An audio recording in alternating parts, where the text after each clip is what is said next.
that's like just the best introductions that you could have for these teams. Basically, like you summed it all up. It's needless to say, this is going to be a very, very good match to watch. I cannot wait to see how this unfolds. So just talking, the race has gotten underway. These players are off. From what I've seen from these players, they don't typically go down to SM, to the bottom of the SM items. There are 2 that you can check, and we are seeing all players from all teams going into A Link to the Past immediately. The reason for this being that there are... I've heard some numbers thrown around, but I'm not exactly sure. You know, there's quite a few items available immediately in A Link to the Past, whereas in Super Metroid there are only 2. So it's definitely a much better place to be early on. There are arguments for having, 1 player go into Link to the Past immediately, 1 go into SM, etc. But as you can see, like, we've got players going in all different directions right now. And notably on Andy's screen, we've got a tier 3 1 bomb drop, which is really, really nice to start off. Yeah, and since this is a co-op, we have the team on the left, Andy and Ivan, versus the team on the right, kekumanshoyu and zoasty. These guys are in a private voice call, so they can't hear the other team, but they can talk to each other freely and share information freely with each other, which is fantastic. So, you saw Ivan pick up the bombs there off of the tree pull up in the north part of Hyrule. That's just some good information he got from Andy and is profiting already from it. You want to know some information that they might not be profiting from? Is that mushroom at the Lumberjack Heart Piece item. What are the implications of that? Well, I mean, it's a very realistic thing if you think about it. Like, mushrooms kind of growing, kind of underground. But anyways. Oh, yeah, I guess you're right, huh? It's not really that out of it. I guess we don't really need to talk about it then. Yeah, I guess. But, I mean, for those who may not be following, the mushroom is a fetch quest item, what we like to call a fetch quest, because you take the mushroom and you deliver it to the witch. Nice power gloves there, by the way, at the race game. Yeah. But, yeah, you deliver it to the witch, and the witch will give you a random item. And it could be a required item. It might not be, but you don't know until you go pick up that mushroom. And the only way to do so is to defeat Aghanim and use the boots to bonk into that tree to go collect that lumberjack item. So that is a lot of work in order to acquire that mushroom, but it could be the first team to do that would pay off in this matchup. We don't know where the items are. Everything's randomized across both Link to the Past and Super Metroid, but I'm sure these players are going to make note of it and maybe come back later if they're running out of options. Yeah, and that's definitely something that you're going to see get put off till very, very late, usually, because that's a very, very time-consuming gamble that you would need to make. One thing I do want to note, we have gotten a couple of early powerbomb packs for Super Metroid, which is really nice for just routing wise and just being efficient and fast.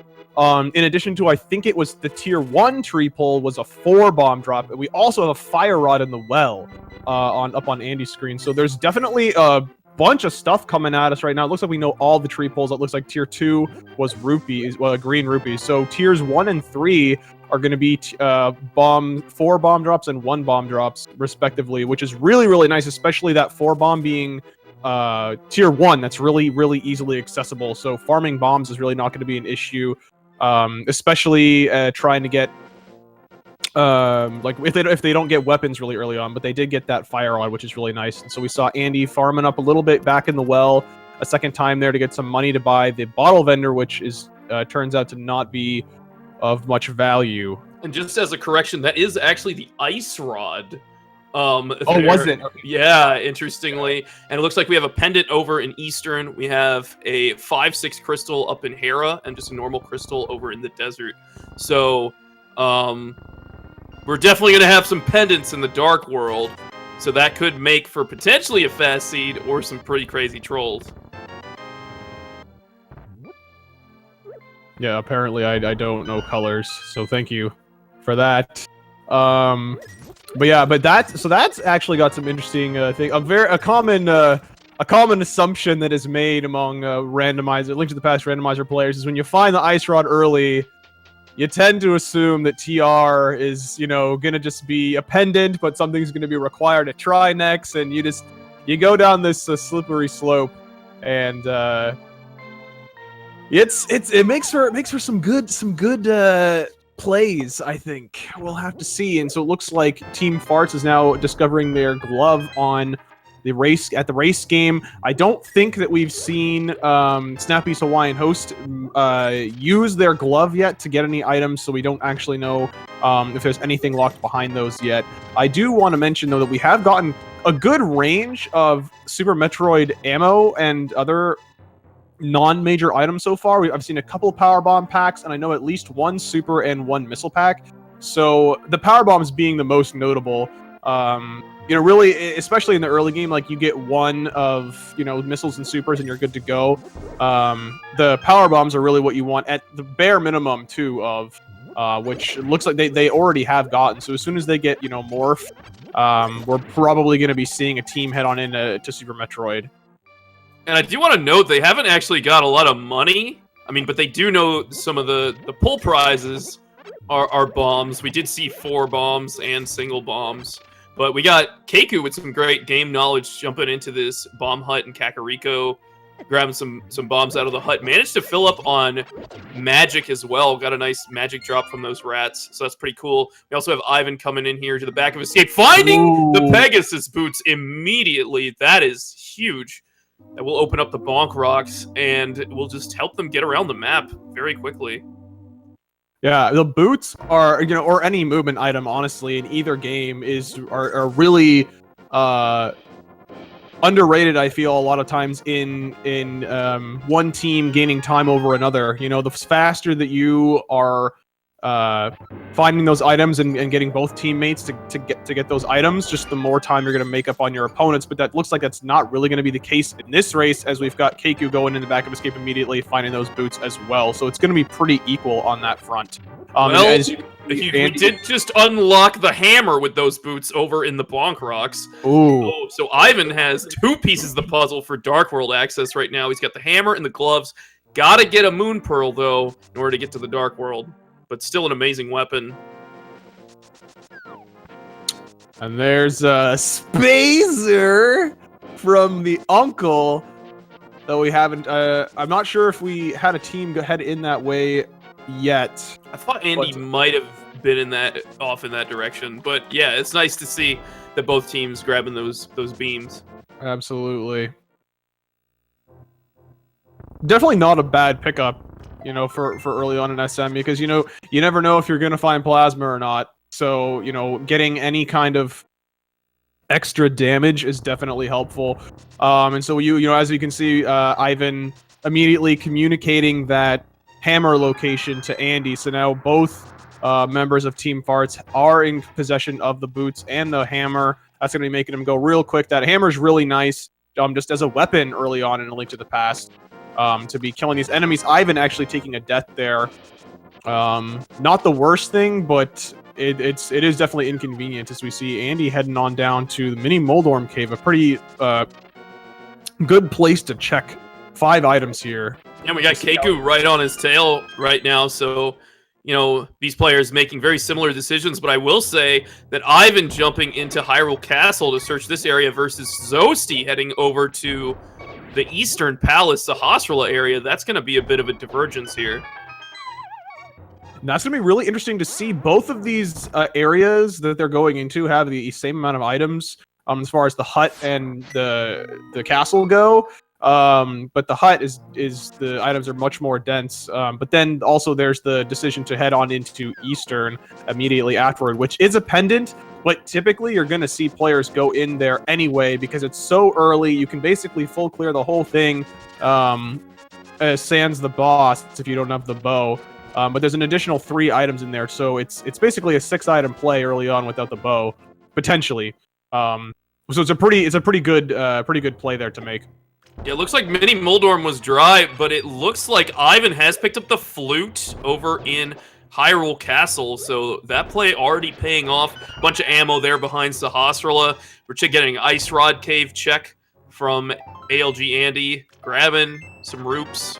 And Ivan doing the same there in the Bloomerang vanilla chest. So that flute is actually really interesting. It definitely allows for a couple of different other item checks, and something we really haven't talked about too much is the way that the two games interact. Oh, actually, we're seeing a really cool water walk from Andy here. I didn't actually see how he set this up or how this worked. Over in Ice Rod Cave, he did a dash near a pit, and he was able to walk on water using the walk on water glitch there, and finds X-Ray in the Waterfall Fairy Cave. Looks like Ivan setting up a death warp there.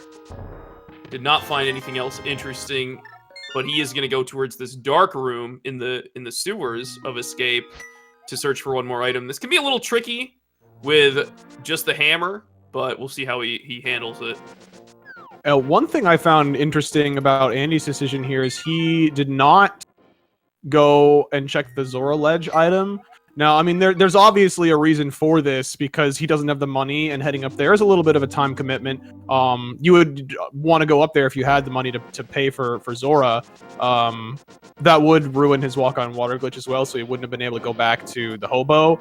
But just having that knowledge of what's on the ledge can also be really good for once you get flippers, to go back and get that.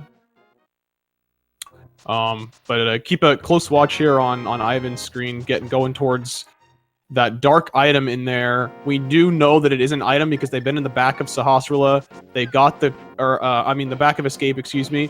Got the key. They also got the map from the front. So they do know that there is an item in there, and you know, it is a sequence break, of course. But looks like Ivan abandoning that.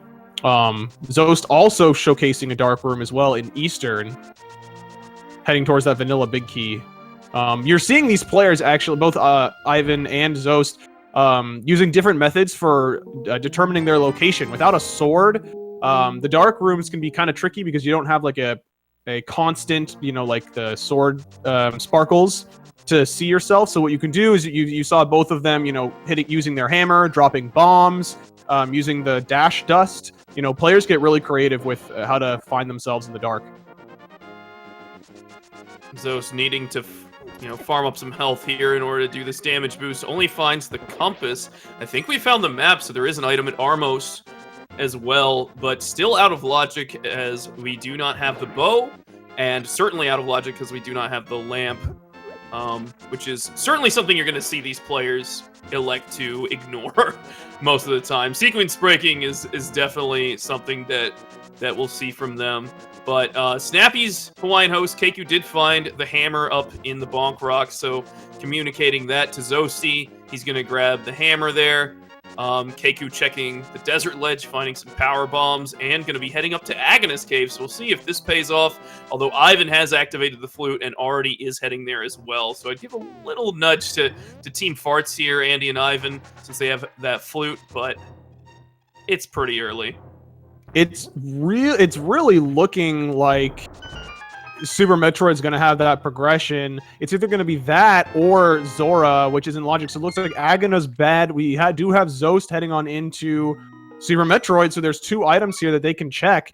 And so again, Zora is really like I think one of the, if not the only item remaining within logic in A Link to the Past that we could. Oh no, there's actually, they can flute to the top of the mountain. Yep. So there's an additional item there, and then that you can also, and something I was getting into before we saw Andy do that walk on water glitch, and I got kind of distracted from that, was the way that these two games link together. And so there are 4 different portals that take you between A Link to the Past and Super Metroid. They are always static every single time. They will be in the same places and take you to the same place corresponding in the game. Is Ivan going through one right now?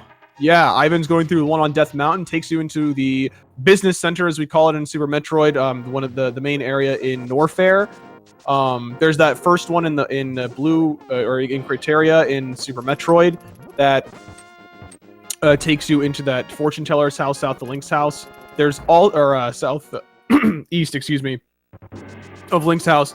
There are 2 additional ones. There's a Mire Shed that takes you into Lower Norfair, and then there's also the Dark World Ice Rod Cave entrance that will take you to the back of Meridia. So those are some really great locations here. So it's looking like the 2 SM items. We did get SM bombs, if I was not mistaken, which is morph pedestal location.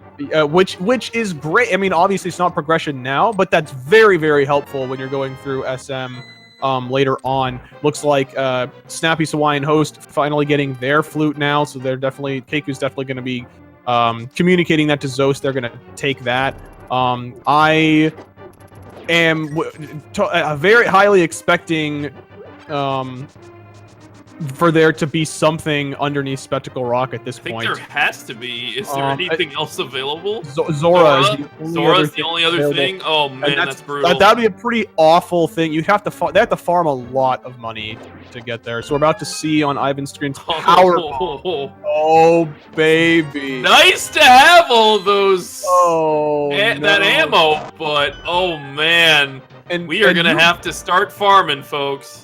You mentioned earlier that they were not getting a lot of money, and that is going to be a huge problem right now. I think Ivan had like 20 rupees or something, you know, and like looking at Keku, he's actually got over 200, so he's in pretty good shape actually to start farming.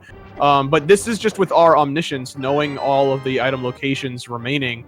So it's definitely, I think it's got to be Zora at this point. So and maybe there's some dream getting this dark chest in the escape. So you've seen Keku do a death warp like we saw Ivan do. There's another opportunity to sequence break here, like another item that's available to these players, but it is a sequence break. So Zora's going to have something. The question is, you know, who's going to be going for it? Yeah, this dark room play, you know, just personally in you know, matches or even just, you know, practice games that we've done has actually paid off a couple of times. All right, so we see Zoast is just, or they've already decided to commit to this Zora play. We're seeing him do the Houlihan room. There's about, I think, 225 rupees in this room. You can only farm it one time, but it's really, really lucrative, really quick to access, and a bunch of money. And so we're probably going to see him go to the 50 rupee farm just to the southeast of Desert, to continue farming up to his 500 that he needs to get to Zora. But we're going to see what Keku gets here if he is successful in getting this item. Looks like Andy is probably going to do Houlihan as well here, as also Ivan is too. Ivan is, yeah. So I think all the teams are realizing now that this is what needs to be happening. Ooh, Keku taking the death there. That is really unfortunate. There's a really good place to farm money near the desert. There's a cave that you can farm 50 rupees there. I'm not sure if we saw the third tier. It was green. Tier 1? Oh, was it green rupee? Okay. No, tier 1 was 4 bombs. Tier 2 was green rupees. Got it. So yeah, you're seeing Andy head over to that desert area to farm some money. You can also farm money in Blind's house, but it's just a bit slower. So it's significantly slower. It's really 20 rupees less. I think that's what these guys have to do. Yeah.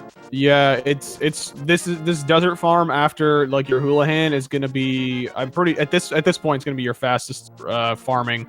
There is a rupee room inside Eastern that has 90 rupees in it, but that's definitely time consuming to get to. So you're already seeing Andy and Ivan here both just furiously grabbing these pots and getting their money here. It's looking like, oh, Ivan is 1 rupee short from only needing to farm 2 more times, and looks like Andy's only got to do 4 more times, and Andy's only got to do 1 more after this, so he is very, very close. And then we're going to see what Zora is holding. And as you said, it's got something. So what would you like to see from Zora? What interesting item would you like to see for progression-wise? A lamp. That's what I want to see from Zora.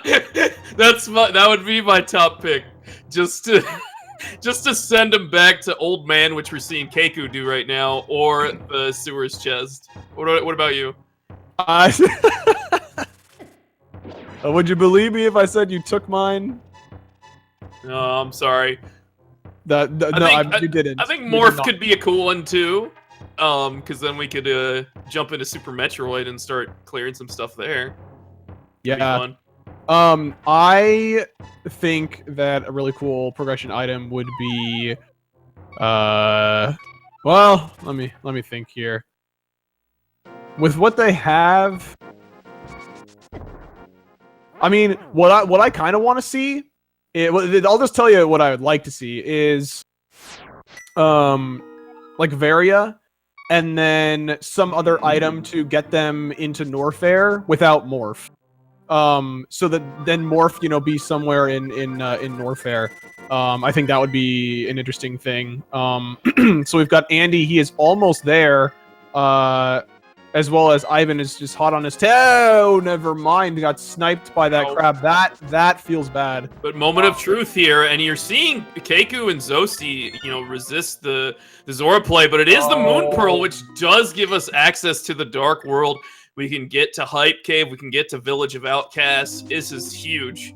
Other than Morph, like that was the other thing that just opens up the most amount of checks, basically. Like it's that or Morph that opens up like everything. So yeah, and it looks like they're both trying to. Oh, I guess Keiku's probably doing. Oh, it looked like he turned around there. He's probably trying to do Houlihan, or maybe he's going to go from the back to get that item. It looks like Zoast is trying to do the sewers chest still. No, he's an old man. Oh, excuse me. It looks like we do have a map here from Annie. So we got green pendant thieves, red crystal, pod, and I missed the other pendant there. It is Ice Palace is the red pendant. So we have our pendants, we have our crystals. Looks like we're gonna be going up to Mire and Turtle Rock at some point. Those can be pretty tricky to get into with the medallion requirements, the red cane requirements. You need mitts, all that stuff. Could be crazy, but we're getting some hype up here in Hype Cave with a bunch of super packs and a full heart. I like the super packs early, man. You're good right. to go in SM. I mean, I would rate that at like a 5 out of 10 Hype Cave. But I get hype. The supers are great. I definitely agree with you. Finding them early is really, really nice. Just like the more you find, because one thing that happens a lot in combo is, obviously you're splitting the checks as much as you can with your partner. So you are less likely to be picking up things like ammunition or hearts or other safeties of that sort. So you're going to be just lower on those things just as a consequence of this format. So get things like super missiles, like if you're not finding charge, can be a really important item to grab. Like as you're going to see, Andy's going to go grab these here, because if you never find charge, or you're getting close to go mode and you still haven't gotten charge yet, being able to kill Mother Brain becomes the number one problem that you need to solve. And getting the ammo to do that is usually the play that players are making, because you don't necessarily want to bank on finding charge at a certain location. And honestly, there have been just so many super packs available early on. Like, noting these down is really important for your partner, because there are going to be sparse numbers of super missile packs later. I think we just found something exciting there. In the chess game, in Link to the Past, did you catch that, Wild? No, I was watching. It is the Morph Ball in the chest game, so that is going to shake some stuff up here. So what are the implications of that? Well, I mean, like I was saying, between Moon Pearl and Morph Ball, they definitely early on open up those are the two items that open up the most amount of locations in each game, respectively. Also getting a sword from Andy at Catfish there. That's a really, really nice find as well. So I can only imagine that Ivan is going to, just like complete his rounds around Dark World, and then probably just head right into SM.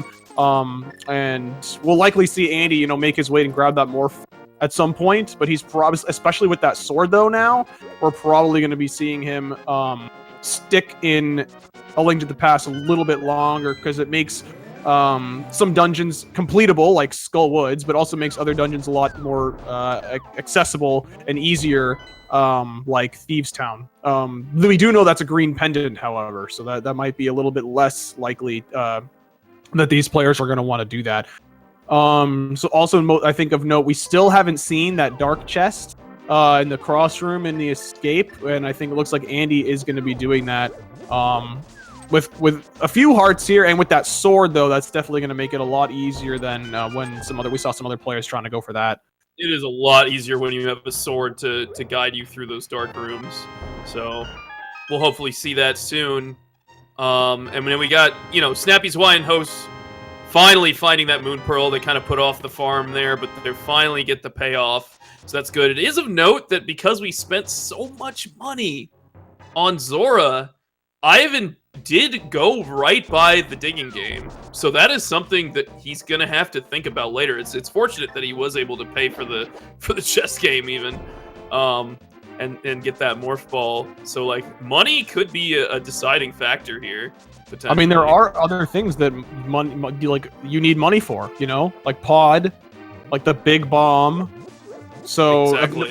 most notably pod, because it's a pretty accessible dungeon when you're in the Dark World, especially with the items that these guys have. They can get into pod, right now, except they can't because none of them have anywhere near the amount of money that they need. You need 110 rupees to get in there.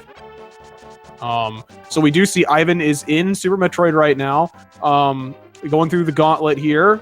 I don't know if he ever went down and got Super Metroid bombs, but I mean, that's not really a concern at the moment, because he does have those 10 power bomb packs. So he's pretty good right now. So Ivan did do some fancy wall jumping up there to get to this gauntlet area. So maybe this is a good time to talk about, what's in logic, what's out of logic in Super Metroid. What do you need to be able to do in the normal mode of this combined randomizer? So this is entirely in logic because SM bombs are available. Mm-hmm. But what he did though to get up here is not required by the logic. So if you were watching Ivan get up here, he did do some delayed wall jumps, which are not required.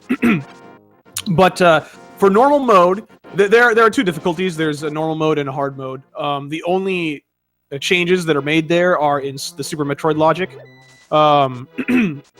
Being in normal mode, the only requirements that you need to know as a player are what the game teaches you, which are going to be things like wall jumps, infinite bomb jumping, mid-air morphing, and shine spark. And you might need to use those in creative ways that aren't necessarily intuitive to get some items that are written into the logic, and that is fair game. So, you might have to use them in creative ways, but yeah, those are the only things that you need to know as a player playing normal difficulty to remain in logic. For that. So it will be interesting though to see all of these players are really, really good at Super Metroid. So, they're not necessarily going to be following the logic, just like we've already seen that they are not following the logic in A Link to the Past with the walk on water glitch and, fake flippering that was going on, the obvious dark room navigation that was going on. So logic rules are meant to be broken in terms of the logic here. So, those are always fun. So we can address other things as we come to it.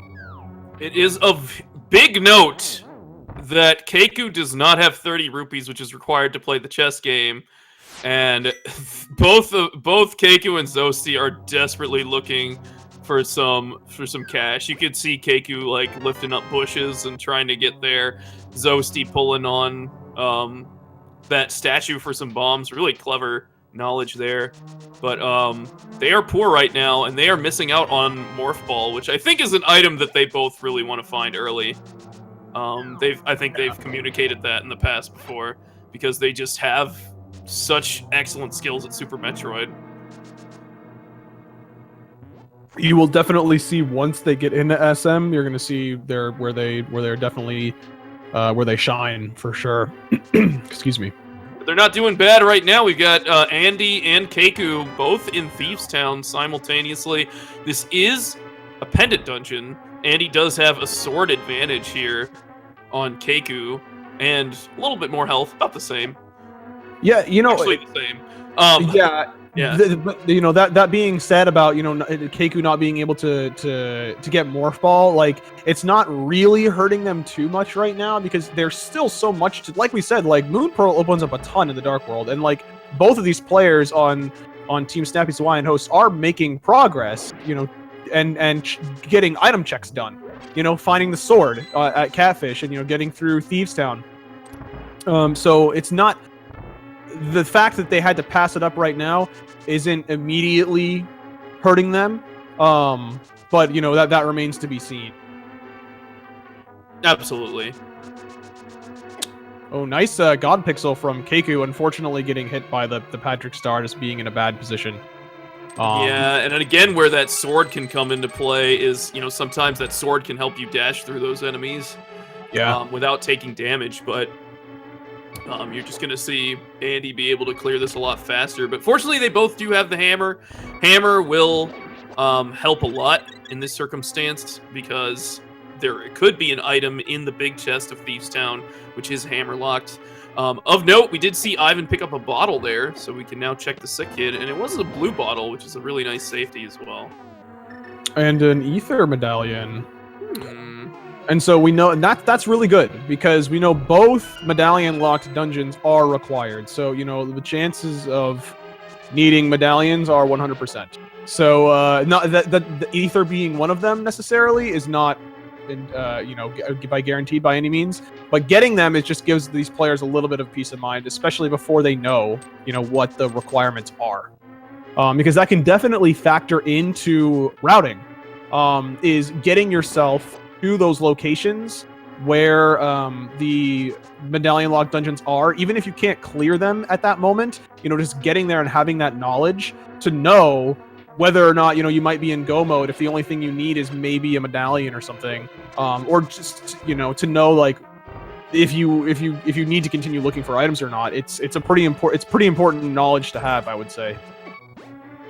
Absolutely.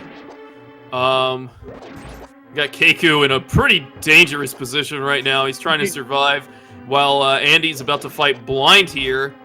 It can be a scripted fight if you can execute it perfectly.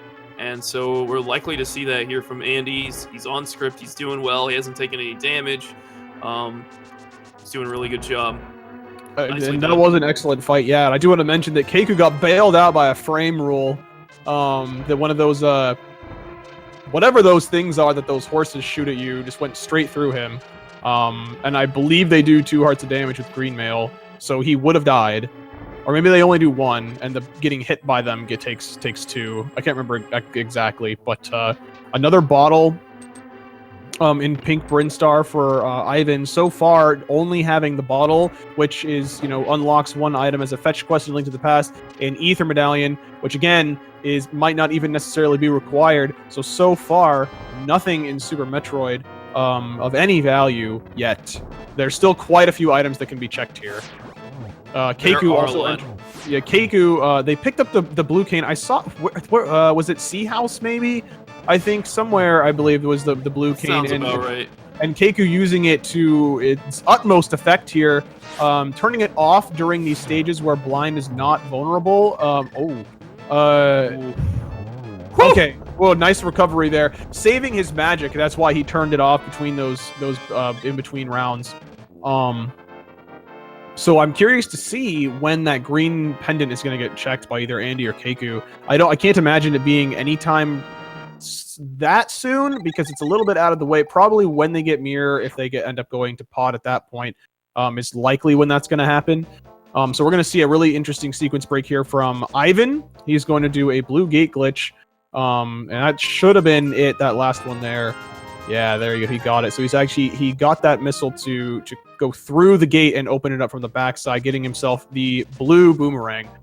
So one thing that's really great about Super Metroid and doing sequence breaks like this is that you're able to more efficiently and quickly clear areas of the game, because Super Metroid, traveling around Super Metroid is a lot slower than A Link to the Past, because you don't really have very many options for quick travel.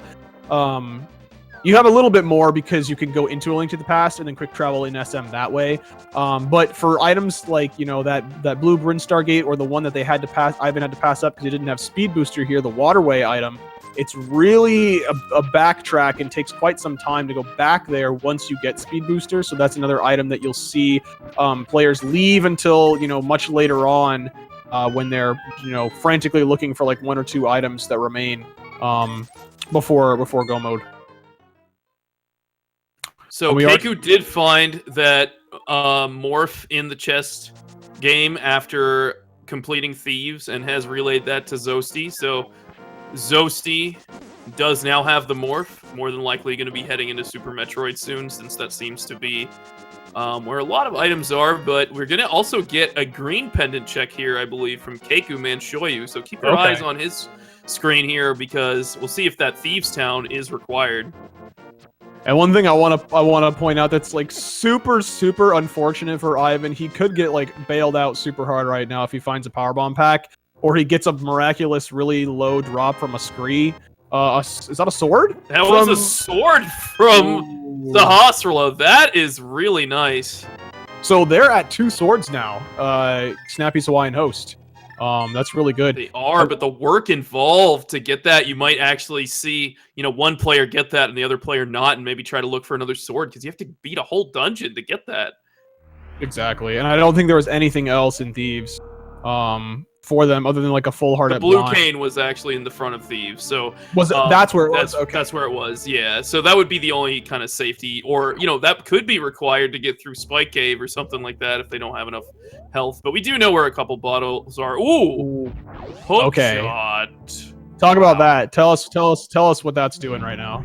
That is an amazing item that zoasty just found over at the Criteria Power Bombs location up at the landing site. So the hook shot is an amazing mobility item. It can stun enemies, and you can get stun prizes and fun stuff like that. But progression-wise, it helps us get to East Death Mountain, where there is a treasure trove of items, and with the hammer in hand, we can also get up to Tower of Hera and check that dungeon. We might get locked by not having a fire source there, but it still opens up a huge portion of the game.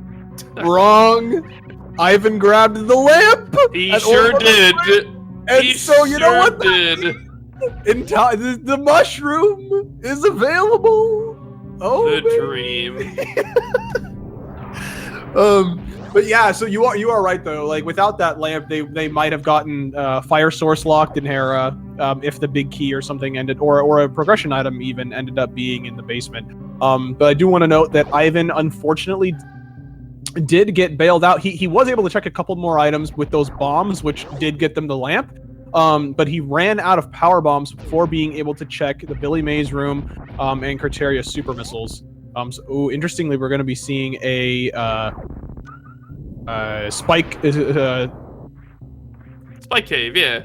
Yes. I don't know why I could not think of the word cave, but yes, Spike Cave check here, and looks like we got lamp from Snappy's Hawaiian Host there on kekumanshoyu's screen. Again, they also are up a hook shot, so I would not be surprised to see one of them head on into A Link to the Past and be checking all those items on East Death Mountain. But again, neither of them have been into Super Metroid yet, so they might be splitting this up actually, having Zoast go through Brinstar the vanilla way, and Keku might be skipping it completely, doing the Brinstar skip through Blue Brinstar and heading out through the left, and then going down to Red Tower or something of that nature. So or up into the wreck ships. That remains to be seen, which looks like what Ivan might be doing, going into the wreck ship here. Andy does now have the Master Sword. It is of note that you do need that Master Sword to collect the mushroom at the moment, because you do have to break the barrier in front of Aghanim's tower. So if that mushroom is our next logical progression, if somehow like East Death Mountain and all of this, going into pod or whatever and getting bow locked and whatever, all just leads to nothing, and that mushroom is our progression, they will have to beat Thieves Town in order to get there, which could be pretty wacky. Oh. Okay, so that's all right. So there's an interesting development right now. So, high jump and wave, obviously at Alpha Power Bombs from Ivan, which are really great items for Super Metroid movement and damage. But at Billy Mays, that Ivan was unable to check because he had ran out of power bomb, was Titan's Mitt. Oh boy, that is a huge progression item in Link to the Past. Absolutely. There's quite a bit there that's going to allow, not only in A Link to the Past, though, but that also is going to open up a couple of things in Super Metroid once they get Varia. They're going to have some really quick access to Lower Norfair. because Absolutely. of the portal there as well. And again, that's also going to allow them to get into the Mire area and check some of those items as well, and the Mire medallion requirement. Yep, and we already have ether. We have access to a couple swords, and we know where the hook shot is, so we can actually go into Mire potentially. Well, and with boots there. too. Yeah, oh, it's true. We do have boots as well. So yeah, I mean, we have access to Misery Mire. We don't have the red cane, so we can't beat it, but we have the lamp. We can get through the dark room. So once we do find the red cane, it is all in logic.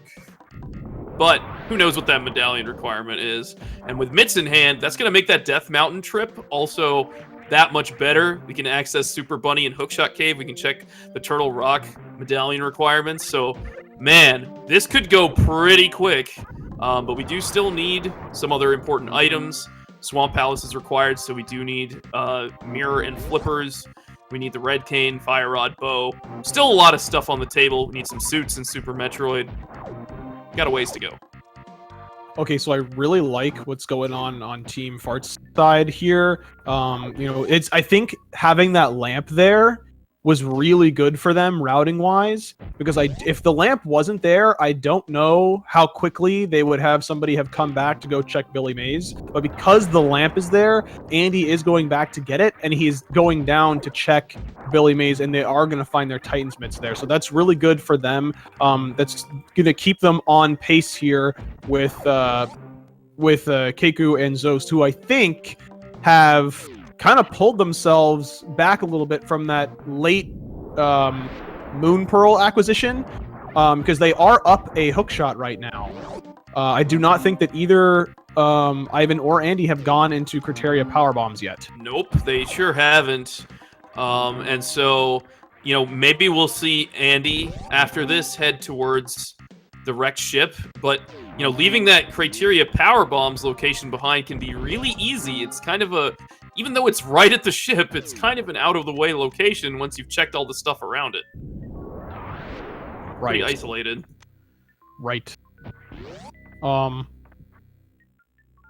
Did Andy do anything at Pod? I think he was he bow locked immediately? Is that what happened? That's probably what happened, I assume.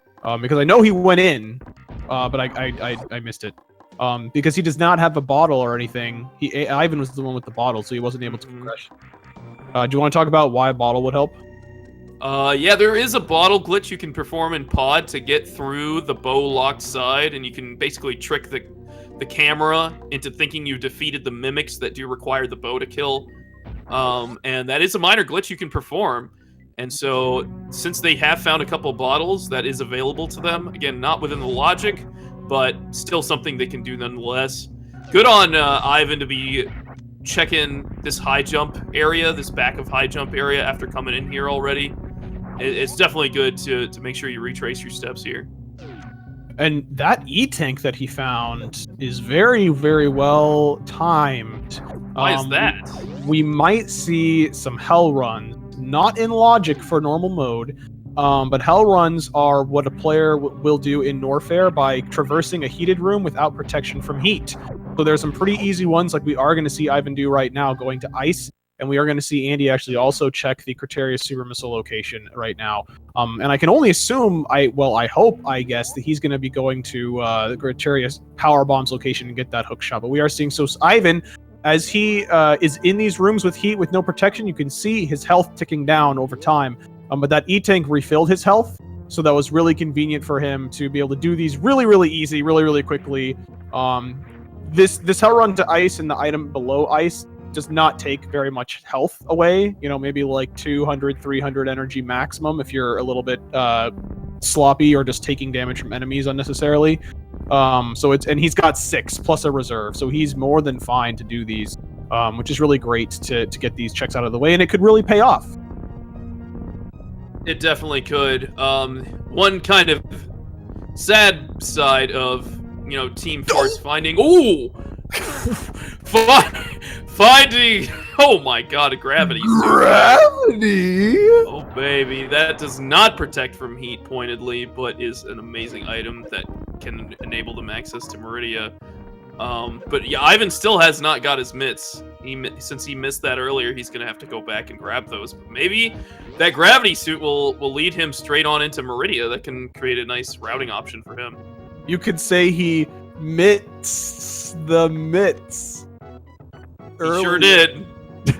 We're getting our first Mire Shed check here, as I ignore Wild.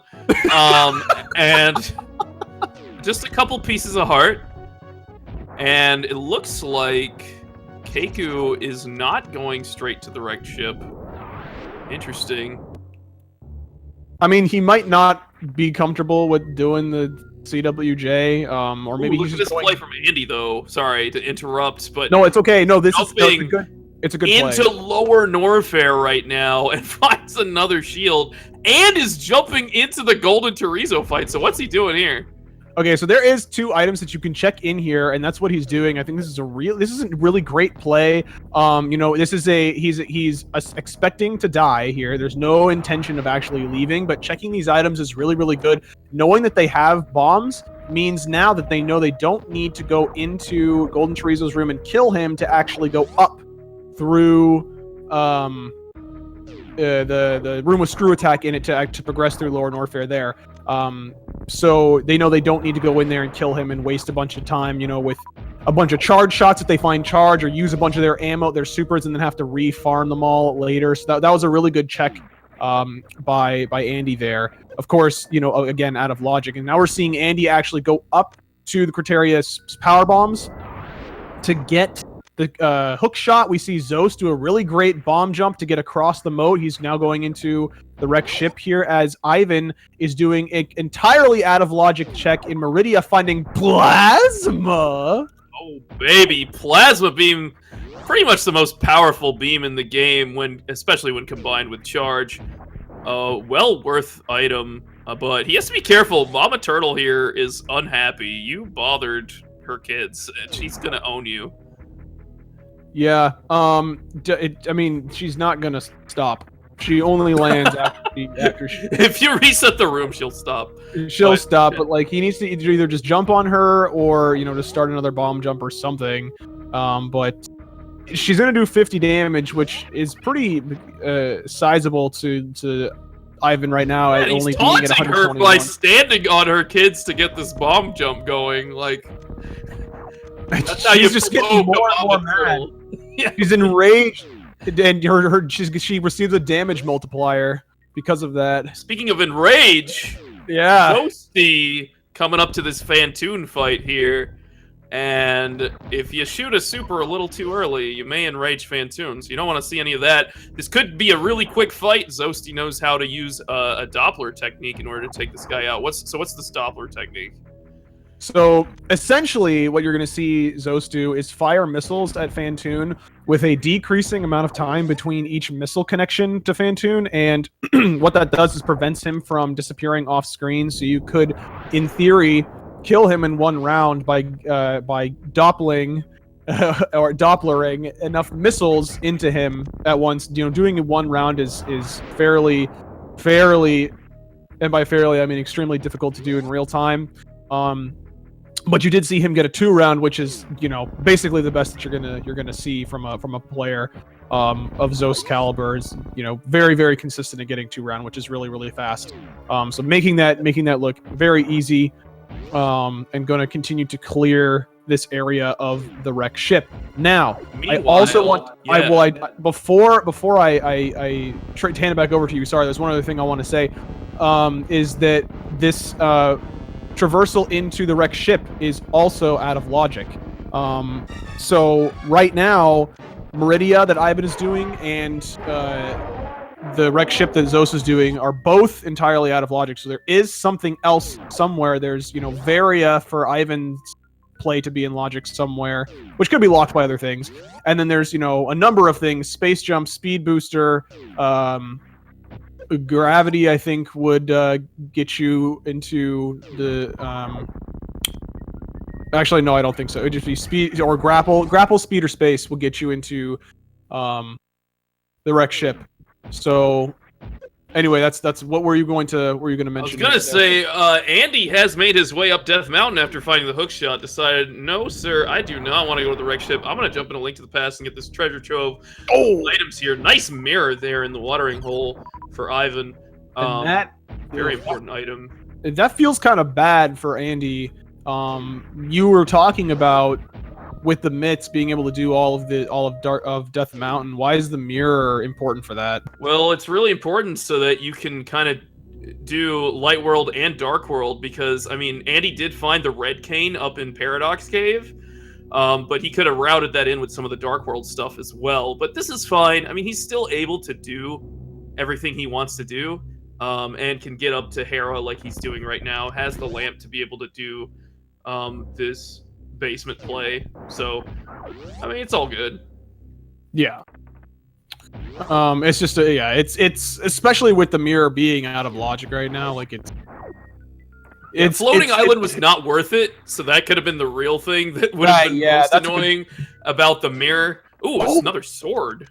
It's another sword, and so but are we gonna need speed booster to be able to get those items? So what are we gonna do? Well, what we're probably going to see after a likely reset here from Ivan, we did see him save, and so the reason for saving is that you can, if the sand pits don't have anything of value, you can just reset instead of traveling all the way back around Meridia. Looks like he's gonna forego having speed booster for now. Probably just check that other sand pit. But yeah. I'm sorry, screw attack. Yeah. Excuse me. And then go and check that other sand pit and then go back and get it at a later time, because it's not something of immediate importance. But as you were mentioning, though, the snails, or the aqueduct needing speed booster to get in there, you can actually clip up through those blocks using snails.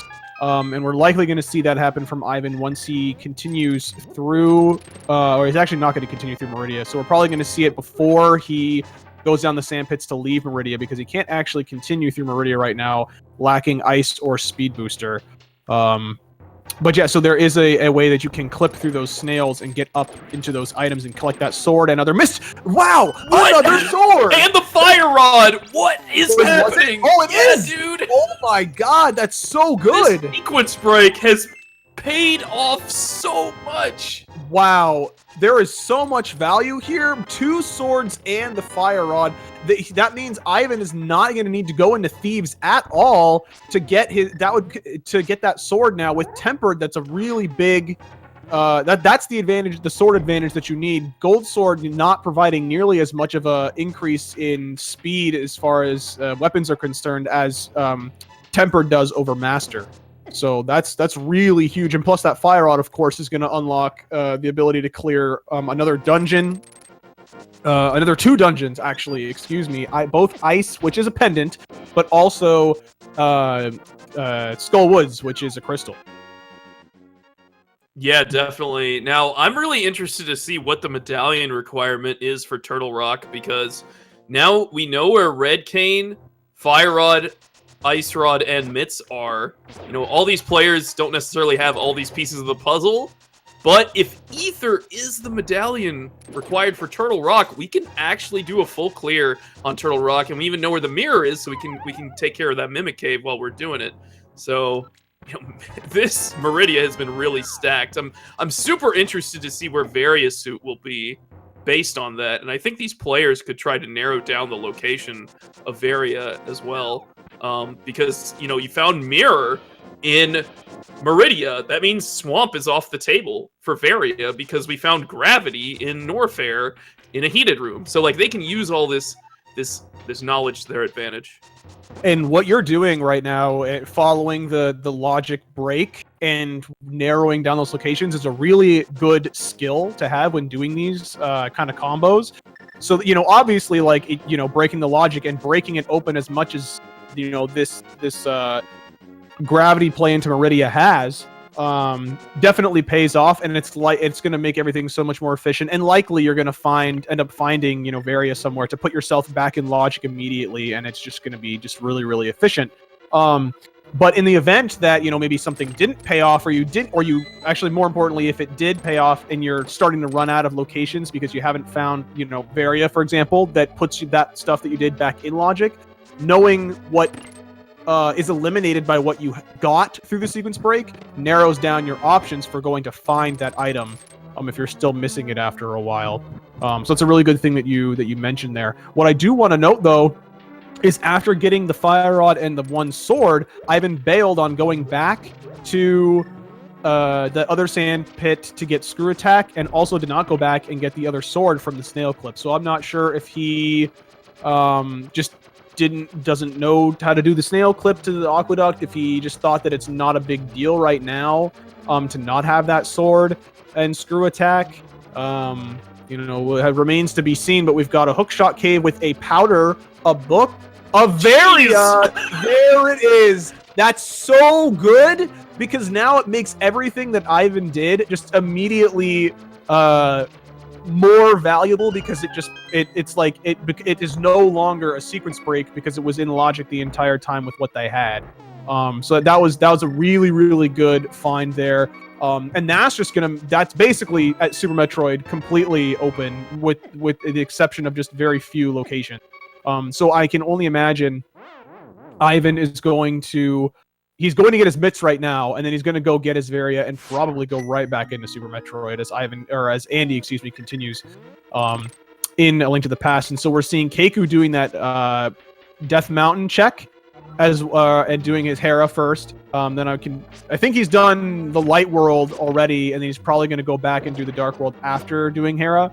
And Zoast finishing up the wreck ship. I don't think there was anything of value in the wreck ship that we saw. I did not see anything in the wreck ship, which is really unfortunate for Team Snappy's Hawaiian hosts. And I mean, that is not in the logic still. Yeah, it's bomb jumps with gravity works. Never mind. So I think it is in the logic. But gravity's not in logic for them. For them, exactly. It's not in logic for them, but we can actually get there. So we may finally see Ivan and Andy do that. Maybe Ivan will stop off at Wreck Ship before he goes back into Link to the Past, as we got Andy here covering Desert, which, since he has that book, seems like a good place to be. And Ivan can get there through a mirror and flute, so it's kind of interesting that he has options. I want to say, take a look at Zoast right now, doing a really, really tricky sequence break here.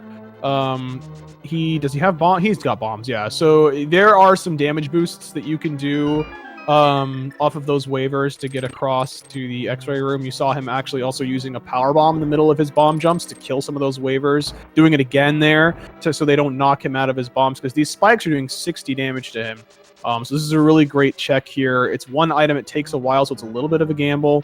It's going to be kind of tricky to get back. He might just end up resetting. I don't know if he's saved recently. But you did mention that it was unfortunate that there wasn't anything in the wreck ship for Snappy's Hawaiian host. But, I mean, you got to remember that one of the players on Team Farts is very likely going to end up full clearing it as well. But they are going to have more movement items, because Ivan has already gotten his high jump at the very least, and Zoast went through the whole of wreck ship without high jump, so it's just going to inherently be more fat. Don't forget Gravity and Varia as well. I mean, they have a lot of E-tanks, but more just for some of those water areas. Look at these nice damage boosts from Zoast to get out of there with 76 health. He's still got to be a bit careful, but he's taking it easy.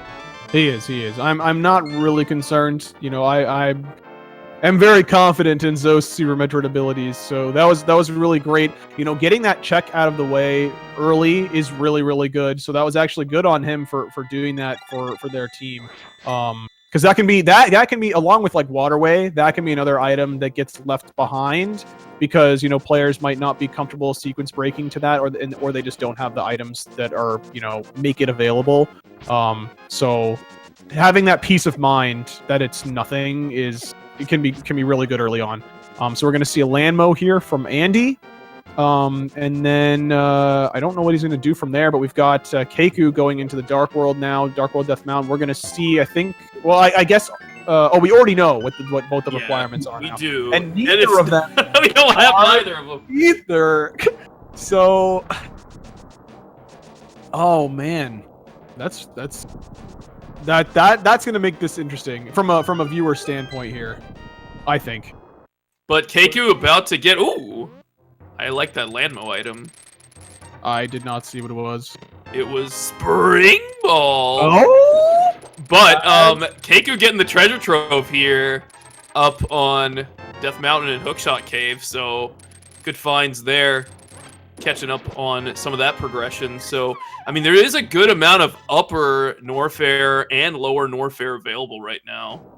That is, I mean, I think that's probably where the game's kind of pushing you. I mean, yeah, it's all entirely available. Like with bombs and access to the lower Norfair portal, these players have the entirety of the games unlocked to them, with the exception of the back of Meridia right now and any other speed booster locations. As soon as these players get flippers, they will be able to get into the back of Meridia and actually check a lot more locations without needing It'll ice. Open up the full swamp play as well, which is a pretty big item density. Right. And I do want to correct something that I said earlier. I mentioned that, you know, Ivan was locked out of the back of Meridia without ice or speed booster. Ice being a sequence break logically to get to the back there. Speed booster being the other than the Meridia portal, being the only way to get to the back of Meridia in this difficulty mode. So it looks like Ivan's gonna go, after grabbing his sword, he's gonna go get his treasure trove up in Hookshot Cave. Won't be able to do Turtle Rock just yet, because we're still looking for that Quake, but that'll probably push him towards, you know, upper or lower Norfair pretty soon. Right, I mean, Turtle Rock is still, even without Quake, is still off the table. We're missing a red cane, which is required to get in as well, get anything done. No, red cane is right here in Paradox. Did I? Yeah, oh, excuse me then. Yeah, he's there it picking is. it up right now. Yep. Pardon me then. Yes. Okay. So yeah, there's still without that Quake, then that's not gonna be happening. Of course. Carry on. All good. So now it looks like Zoasty did open up that ice door, but decided not to go in. Again, we know that gravity's there. They're still staying in logic, which is sensible, and they know where Varia is. Zoasty dodging the bird there because he needs to get up to that Hookshot Cave. It's pretty important, as I think we're gonna see Keku as our first player to go into lower Norfair. Well, I guess proper. Because we did see the reset there at Golden Chorizo.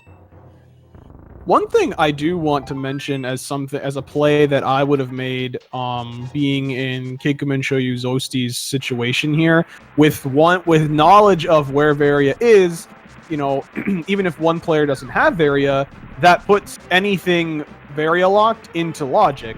So if I were Zoast and I had just gone right by Ice Rod, I wasn't looking at his health. Maybe his health was low enough that he didn't feel comfortable doing that Ice Rod hell run. Beam, yeah. I'm sorry. God, man. I'm trying really hard here. It's yes, 2 games. We get it. I appreciate you keeping me straight here.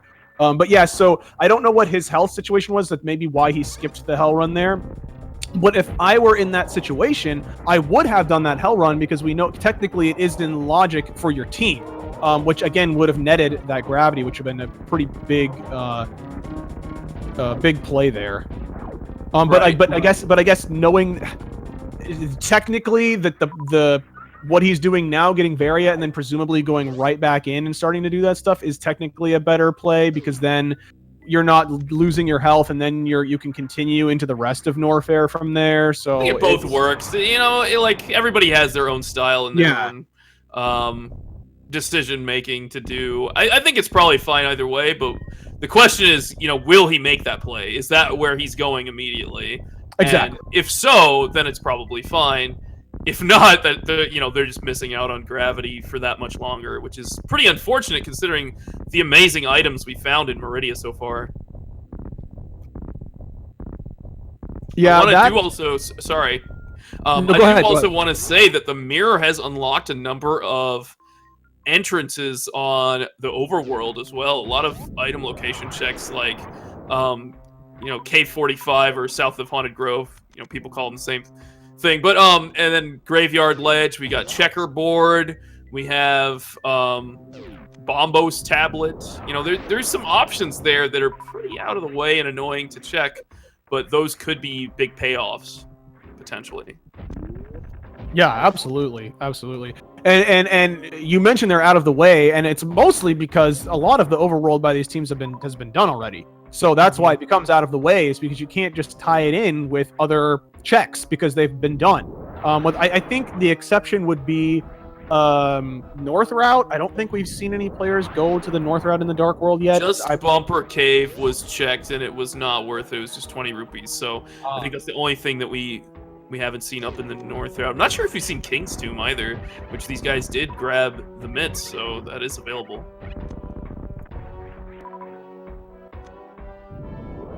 Is this a pedestal check from Ivan? I'm curious. It's an apple collection first, but I guess, I don't know. I guess he's just going for apples. He's just a little bit hungry. Fair enough. I mean, he could be doing Skull Woods and then Mirror to check pedestal, which I think would be a pretty logical thing to do. Yeah, absolutely. Absolutely. So now, yeah, we are seeing this play that we were expecting here from Zoast. Excuse me. Going into this Ice Rod, which is really great. He's going to get his gravity. He's just going to head on into the upper part of Norfair, where Keku is going through lower Norfair right now.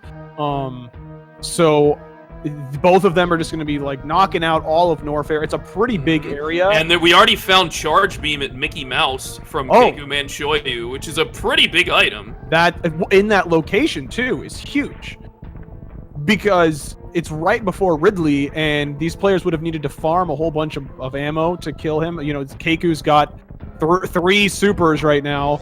I believe he did go into GT and kill him using the super missiles, so that's why he's so low. So that charge beam is just like extra value, because you're not going to need to farm as much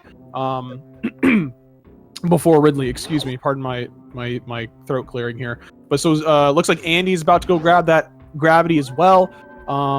We see Ivan taking advantage of his early fire rod grab, doing Skull Woods like you were saying, very likely going to be going into to check the pedestal right afterwards, and then probably just flute away to go do his next thing, or maybe continue in the north route checks. I'm not sure what his plan is here. But yeah.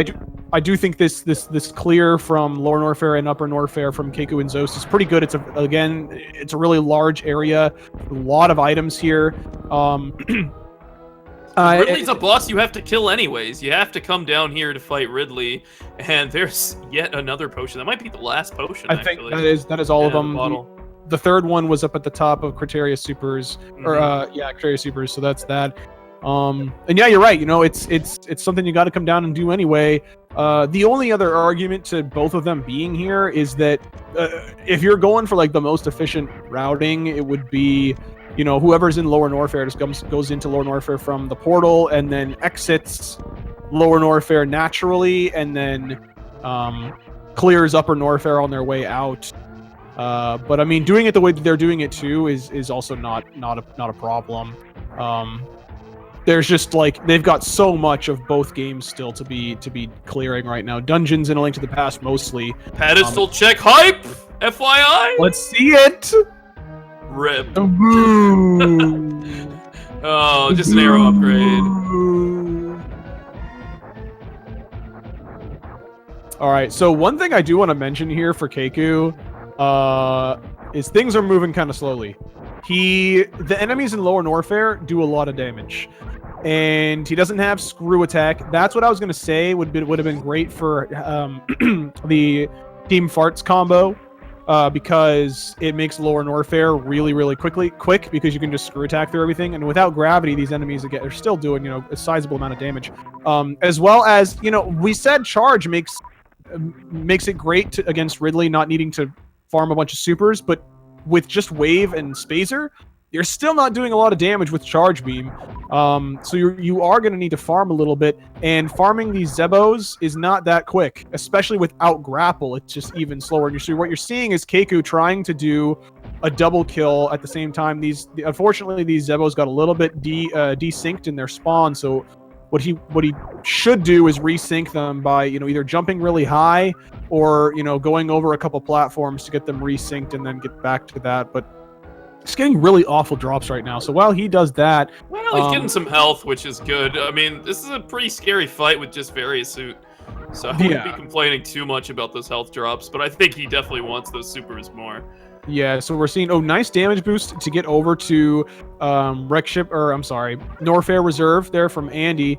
So we're gonna see that check. Zoast is following him over there, doing a wall jump with high jump boots to get there. I've been doing an out of the way check here over on Graveyard Ledge. Ooh, what we find? The bow! Good D! Okay. So that's super good. There's quite a bit that can be done there. So fill us in. Alex. Yeah, so now we can complete Eastern Palace and grab a pendant. Hooray! Andy can grab his second pendant. Upgrade. Oh, man. At the pedestal. Yeah. Into ice. But there might actually be an item on Armos, so that might be pretty relevant. And then yes. And then the bow also does give us a full clear on Palace of Darkness, more importantly, which has 5 items in it and is one of the 5/6 crystals. So that's kind of a big deal. That paired with Hera opens up 2 more items at the Pyramid Fairy. So I think that's going to be on Andy's mind pretty soon. Yeah, and as a reminder, Pod was bow locked. The first, I don't know what was in the first chest, but it was either the big key or a dungeon item.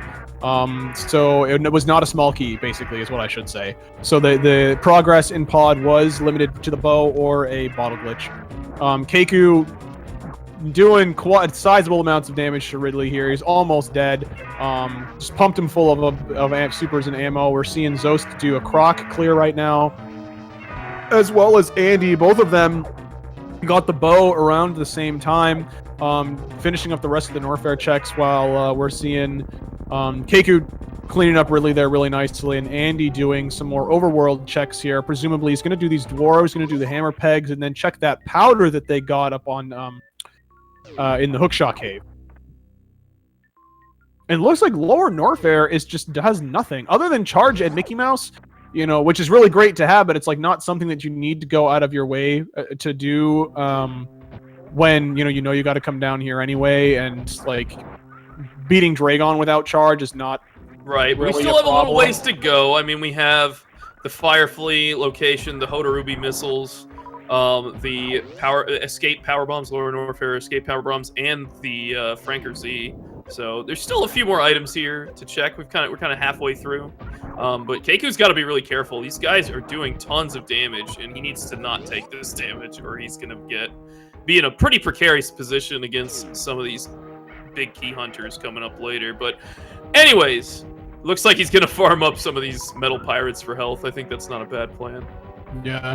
Without gravity, that room that he was in previously, you could just run underneath through the acid, take a little bit of damage, and just get by those holts really easily. But what you would want to do without gravity in that situation is damage boost off the Zebos, make them spawn out of the tubes, and then damage boost off of them and go through the holts without taking damage, because the Zebos are going to do like 10 damage or something compared to the holts like 40, I believe. So we're seeing Ivan do more of those mirror checks, like you were mentioning, along with taking the purple chest. We're also probably going to see a Bombos tablet check as well, as we see Andy. Keku is in a really bad spot right now. I really wish he had saved there. This is gonna be stressful right now. Oh. Okay, so he's got enough to survive this. A lot. Oh my god. He had 3 reserves apparently, all completely full. So he's fine now. The 3 Musketeers room is going to be a little bit tricky. You can get around the Key Hunter staircase there. You can get around those Key Hunters fairly easily. They're really easily manipulated if you know what you're doing. As well as the 3 Musketeers, but it's definitely a lot harder to do those. So you might just end up see Keku killing them to be safe, at least 1 or 2, and then just damage boosting through the final one. And then grabbing his bow and then getting out of there. And going to get gravity too, and probably heading into Meridia maybe. I'm not sure what their plan is here, but it's looking like Crocomeyer's area is just completely a waste of time. It looks like all of that overworld that Ivan did was a bit of a waste as well, although I still don't think we've seen Checkerboard Cave. Maybe he's heading there now and is going to do Lower Norfair as well. Yeah, I'm actually surprised that he didn't do Swamp there instead. Flippers? I think I'm not at all surprised that he didn't do swamp there. Got him. Oh, yes. So our last check here in Lore Warfare, I'm absolutely expecting Keku to just damage boost completely through these hunters and not kill them at all because of that E-tank. Oh, he still has to be careful. They're doing like 100 damage a pop here, so yeah. So he's just like not even worried. That just bailed him out. Saved a bunch of time. That's pretty good. Yeah, so Keku, the only things we know now in Upper Norfair is just gonna be that bow, going to get his gravity, and then I'll be interested to see what his plan is here. We might actually see Zoast go. What's he gonna do? He's gonna go to Link to the Past, maybe. No, it looks like he's probably going up into Meridia then. Which I think that makes a lot of sense. It does make a lot of sense. And reminder though that he can't get to the back of Meridia right now because again, still lacking ice, which would be a sequence break. Or speed booster, which would be the way to get back there. And again, flippers would be the other way to get to the back of Meridia right now for these players. But again, so he is going to find plasma. He is going to find screw attack and 2 swords. So that's pretty big there for, you know, if he then goes back into Link to the Past, he's going to be just burning through enemies and bosses and whatnot. I do want to point out something that Ivan's doing right now, which is Desert Palace. And so you would think, you know, teams want to split up, cover a lot of ground, and be able to, you know, help each other with information, you know, get go mode and go. But you see, Andy has 2 crystals, and Ivan only has 1. So I think, you know, keeping pace with your partner is a really important balancing act that you have to do in this tournament in particular, because you want both players on your team to finish at around the same time, because the second player's time is your team's recorded time. And so getting stuff like this done is really important, and it's kind of on the way. You get Spring Ball, which is going to help you a bit in Lore Warfare, which is great. So I mean, I think doing this is really heads up. I like this play. Yeah, and it's something that you're going to see from you call it a heads up play, and I think that's very accurate. You know, it's something that you're going to see from players who are very experienced in this co-op format, because like it's just something that you're going to get like from experience, and just knowing how the format works, how you play with your teammate.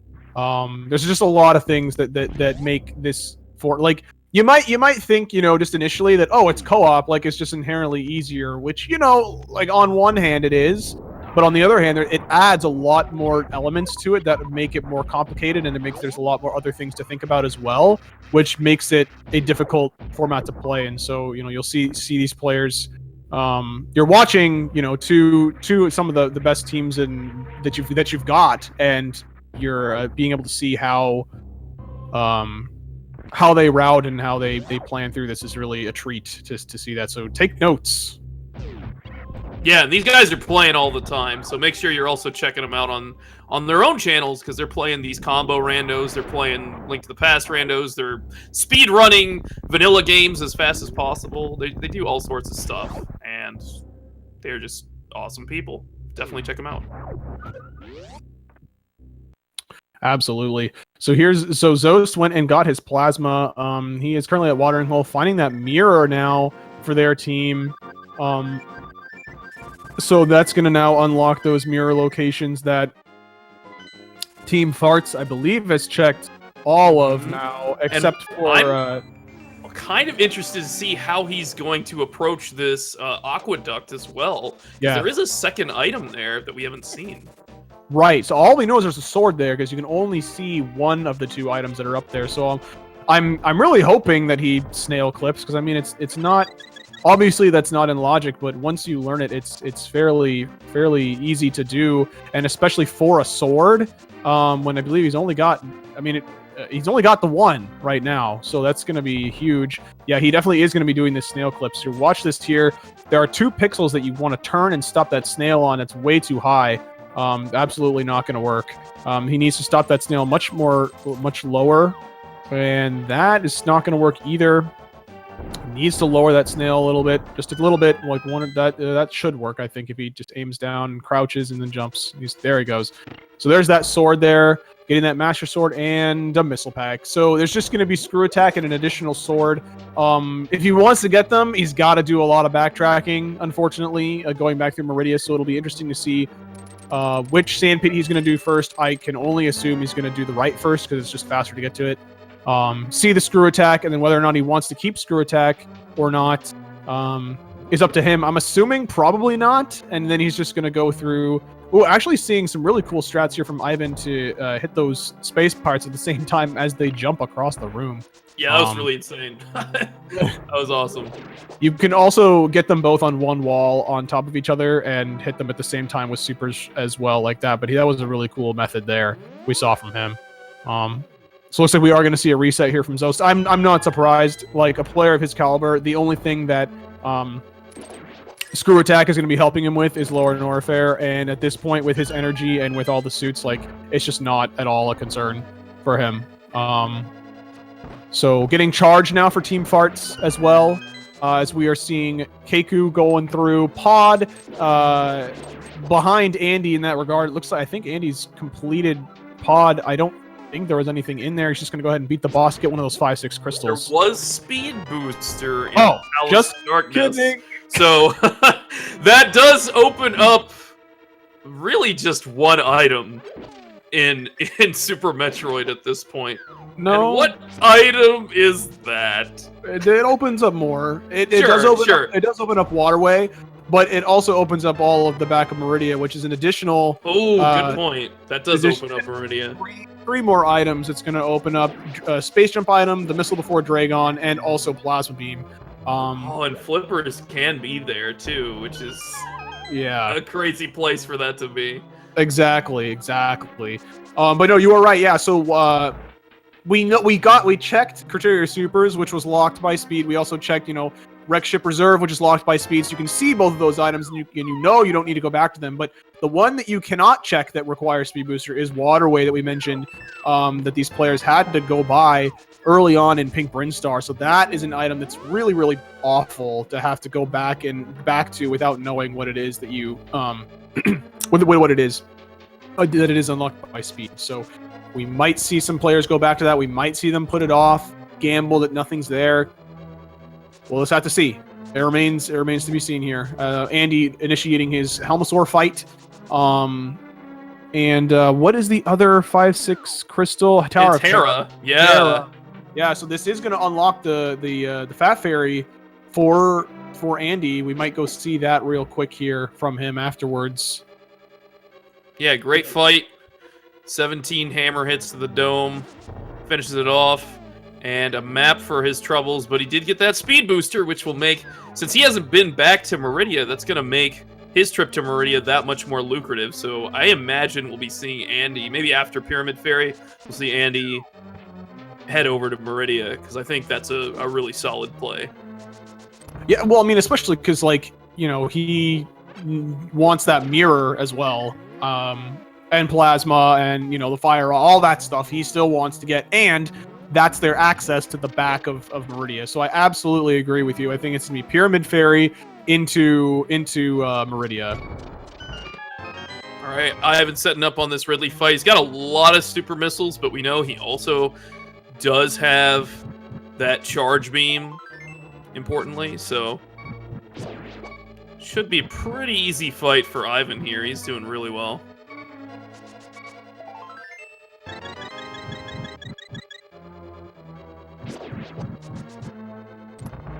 So here comes Big Bomb here for Ivan, or for Andy, excuse me, while Ivan is fighting Ridley. We're seeing Zoast head on in, taking that fire rod, really quick grab by, and it dropped him through the platform. That's so good. That's not something you see very often, but it's a funny little thing there. We're seeing Zoast press the fire rod advantage there, probably also going to be doing a pedestal check afterwards. Keku finding Speed for their team now, in Pod.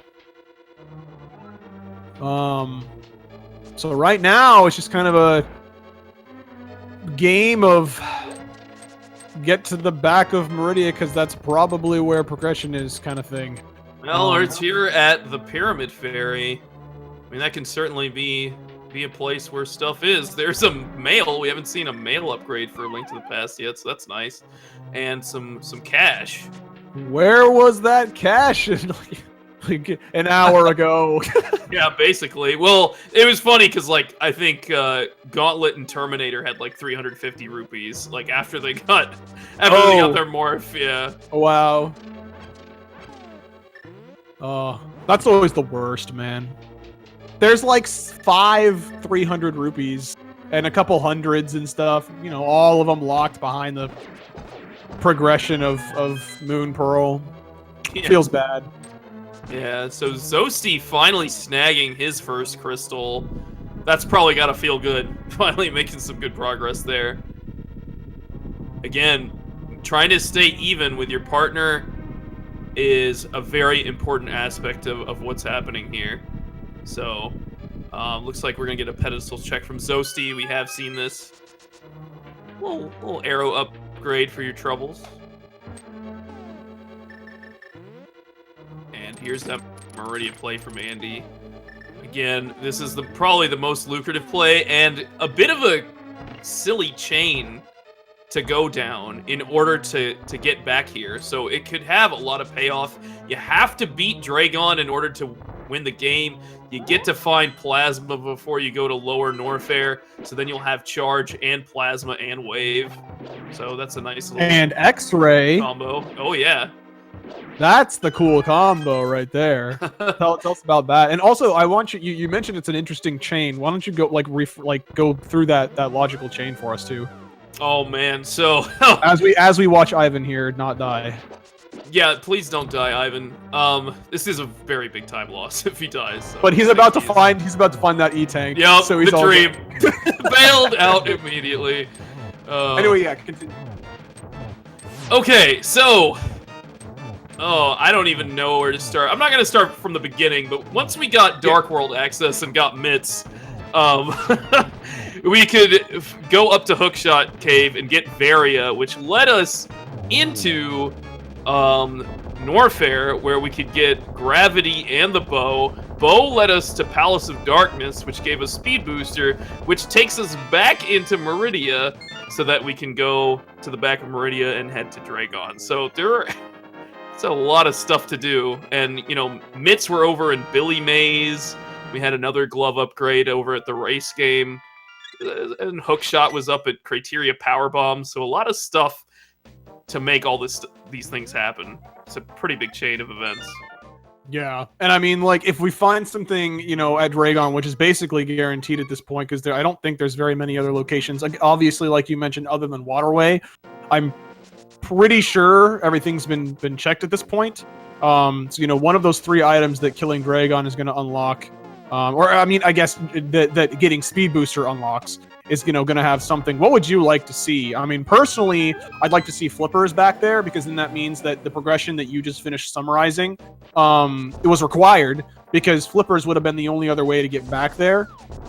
Logically, through the Meridia portal.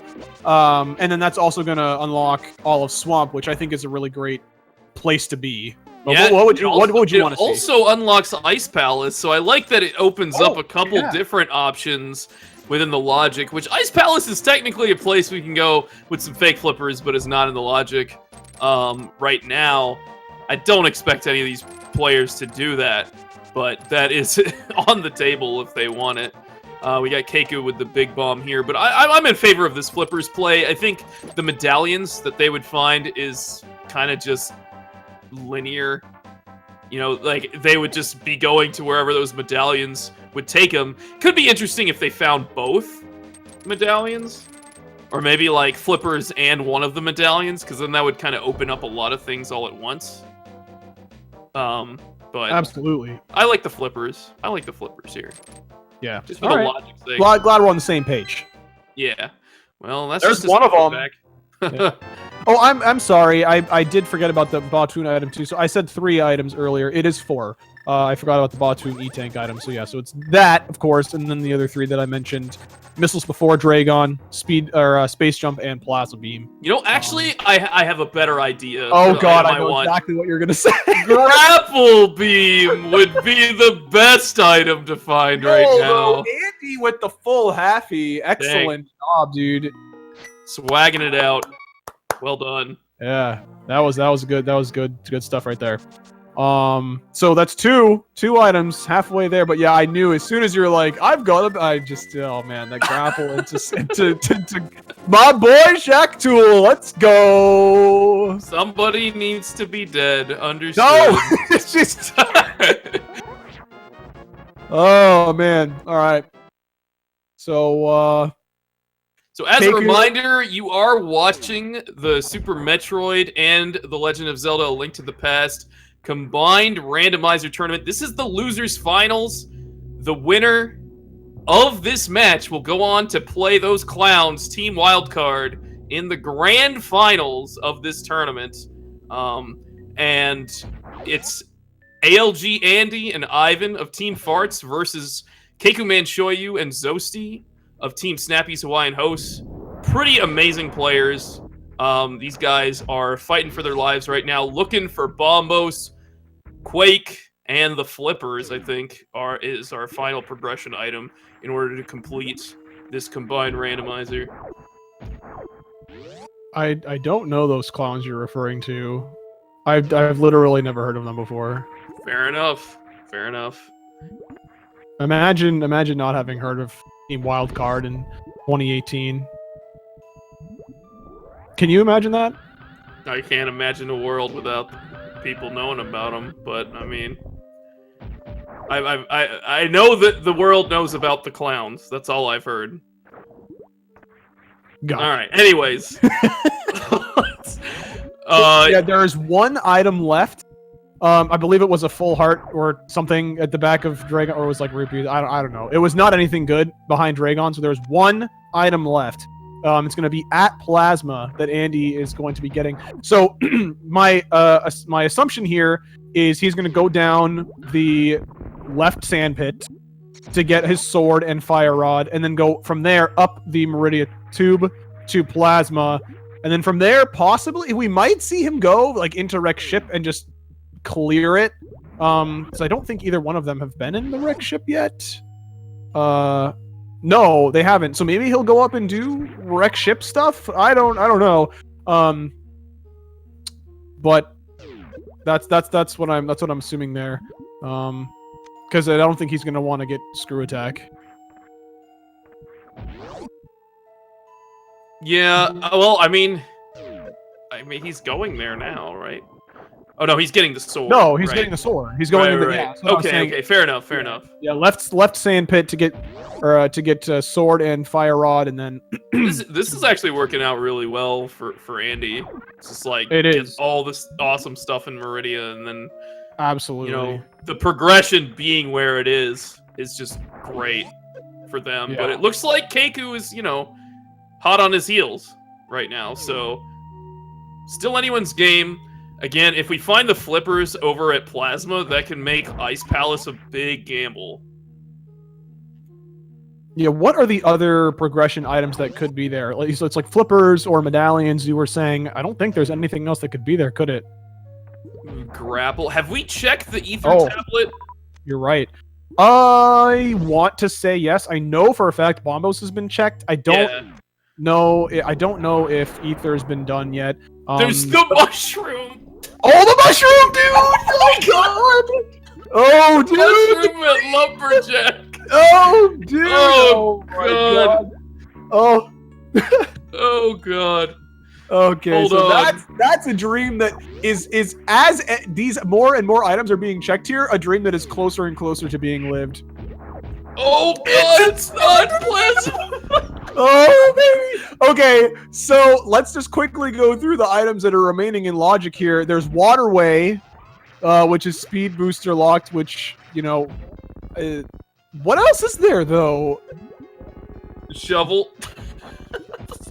Well, we don't have the shovel, but you mean, what else is available? Yeah, I think it's just Waterway and that mushroom item, and maybe ether. Maybe. Oh, that's right. Yes, maybe. So okay, so there's 3 item locations left. 3. Yeah. That we have. Like, I mean, okay, so there could be we could see a logic break into ice without flippers. They could fake flipper into there. That's the other thing that's available to them. Looks like Andy is not going to go through the Forgotten Highway. He's probably just going to Keku. Oh, just a halfie. He was so close to that full halfie. Very, very close. You could see that by the fact that he was able to down grab up onto that platform, that he was just a couple of pixels too low. So it was very, very good. Very, very nice attempt there. I mean, halfie still looks swag. Absolutely, yeah. Absolutely. So let's go ahead and take a look at boss and crystal count here. So we've got Team Farts with Andy here has got one of, I guess Dragon wasn't marked off yet, so he's got 2 bosses down, as well as Ivan's got 2 bosses down in Super Metroid. Ivan's got 3 crystals to also Andy's 3 crystals, so they are even on progression there as far as bosses and crystals go on their side. And we've got 2 crystals and soon to be 3 bosses for Keku. And we've got 2 crystals now and 3 bosses for oh no, he hasn't done Ridley yet, so, and 2 bosses for Zoast here. So they are a little bit Zoast is just about 1 crystal behind, and soon to be two bosses behind, or I'm sorry, 1 boss behind Keku. So these teams are doing a pretty good job keeping this even, and it does look like Andy did go back to go grab that screw attack, which without having Lower Norfair done is a pretty good. It's not a bad decision. It's a sound play, yeah. I think it's totally fine and reasonable. It'll just make your traversal through there a lot easier. Right. I like the play. Yeah. So we are finally seeing a wreck ship dip for Team Farts. We know that nothing is there because Zoast has already full cleared it. Yeah, it's kind of actually crazy that they gambled on this for so long, but they had such amazing sequence breaks that they were profiting from this whole time. Yeah, absolutely. So we are going to see Zoast play a little bit of catch up here with to catch up to his teammate Keku. He's going to grab his charge beam and then just leave immediately from Lower Norfair. I guess he's not actually. Okay. Interesting. He decided that the bomb jump was too difficult and left. Of course, that's not the case. I jest. But I'm not really quite sure what he plans to do. Maybe he's doing desert for a. Or what is he? I don't know what he's doing. I have no idea what he's doing. So we'll just wait and see. We'll just wait and see. Patiently. Yeah. Again, have we seen King's Tomb? Did we see that? I assume. I want to say Ivan did it when he did Graveyard Ledge. Because I know he went over to Graveyard, which was Silver's, I believe. There's Armos. Is Armos another thing on the table? Yes, actually, you're right. You're right. You said earlier that there was both map and compass found, so there is an item in Armos. Yes, so we've got Waterway, we've got Armos, and we've got Ether Tablet and Mushroom and Mushroom. And so we've Dream. got four really, really out of the way checks right now to do. None of which are going to come soon because. Ooh, nice X Factor for that is a good X Factor, yeah. None of which are going to happen necessarily all that quickly. It's just from our omniscience, we know this for a fact, but these players still have a bit of checks to go until they get to that point here. What'll be interesting to see... Oh, I am getting informed that Ether Tablet was checked. Thank you. Cool. For keeping us in the loop there. Appreciate that. That's even more chances of Mushroom Dreams. Immediately from 1/4 to 1/3 of the chance. Let's see it. Oh baby. And again, though, there's still that fake flipper into Ice Palace, which is actually, once you start considering, like, these players right now are like, okay, we are running very thin on places to be checking. What is available? This is just what they're like. They're now discussing, like, what's available. What do we need to be doing? We need to be, like, splitting this stuff up, or one player needs to be checking and one player needs to be catching up. So they're discussing this within their teams, making their judgments, the best judgments that they can based on the knowledge that they have. And we might likely see one player who is going to be doing checks and one player is catching up or In the case of Ivan and Andy, we were seeing both players doing checks. Ivan doing some wreck ship stuff right now. He's saving here before doing the energy tank item, and Andy is going over to waterway. So this is our first waterway check. Yeah. Again, super out of the way location, but a pretty good check at this point, right? I mean, yes. With this will eliminate one additional logical check. We're only gonna have 2 remaining after this one. Let's see what it is. Bombos. Okay, so Alu, what does that do for us? That gets us straight into Misery Mire. So there is the option to go into Misery Mire now, and I think that's what Andy's going to be doing immediately following this. And there are 2 items available in Misery Mire, so it really just opens up those 2 items to get further progression. Of course, other than that, we have Armos and the mushroom. So and really, like, other than grapple, that is the item that unlocks like the fewest amount of locations. Like grapple right now would unlock Shack Tool, and that's it. Actually, technically, I think it would also unlock X-Ray at this point. True. I mean, I guess the shovel could unlock. You could have like grapple to shovel at Shack Tool to bombos into 2 items in Mire kind of. Please make it stop. But so this Mire is going to be just immediate. There's just no way that's not something that's immediately done by Andy right now. And that's going to be really quick for him to do. It's got to be done. While Ivan continues to check the wreck ship, which he's only got 4 items remaining to check here. We're seeing Keku take the portal entrance out of ice. Or I'm sorry, out of Meridia into the Dark World Ice Rod Cave there, and it's just going to immediately save and quit. I'm curious to see what his play is going to be here. If he's going to go, I don't exactly remember what they've checked and not checked in A Link to the Past. Well, I think they're starting to really narrow it down too, because they've done a lot of the overworld. He may have some dungeons to clean up, but this could be Keku going for that waterway check. Yeah, that's got to be what it is at this point. I was, it was either going to be like going into Eastern and clearing that, or doing waterway like he's going to do right now. Or I guess maybe they haven't done. Maybe they left Criteria Supers unchecked potentially. I thought they did it, but maybe not.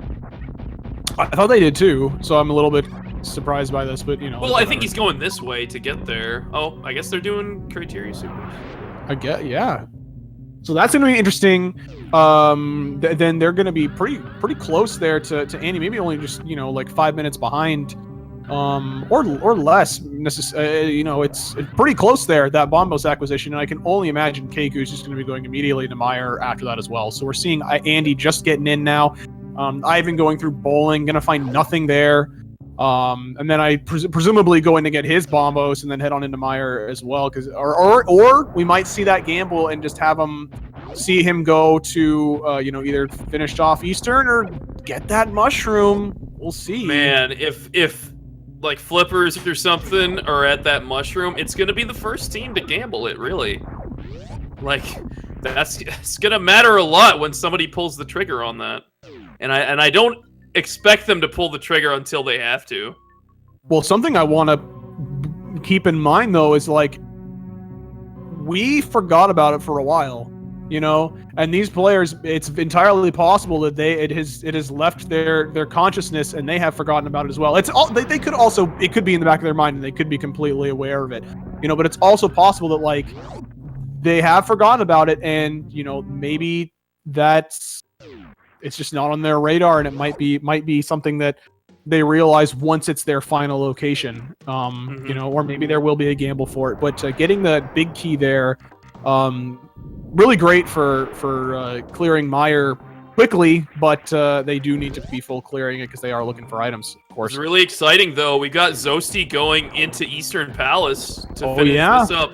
So I mean, if this pays off, that could be a nice lead for Team Snappy's Hawaiian Host in finding items. I mean, Andy is already in Mire, and that is a required crystal, so that's kind of a big deal. But, you know, if zoasty does find progression here, that means their team is one step closer to getting into go mode and knowing where everything is in the game so that they can just, you know, speed run right through this. So, Absolutely. this Mire stuff could be a waste of time if this pays. It could be, and especially if like this cutscene for Vanilla Big Key for Andy is not one of the 2 items. You know, Zos is going to be hitting Armos and killing him pretty quickly here, so we might find out what is required for these players very, very quickly.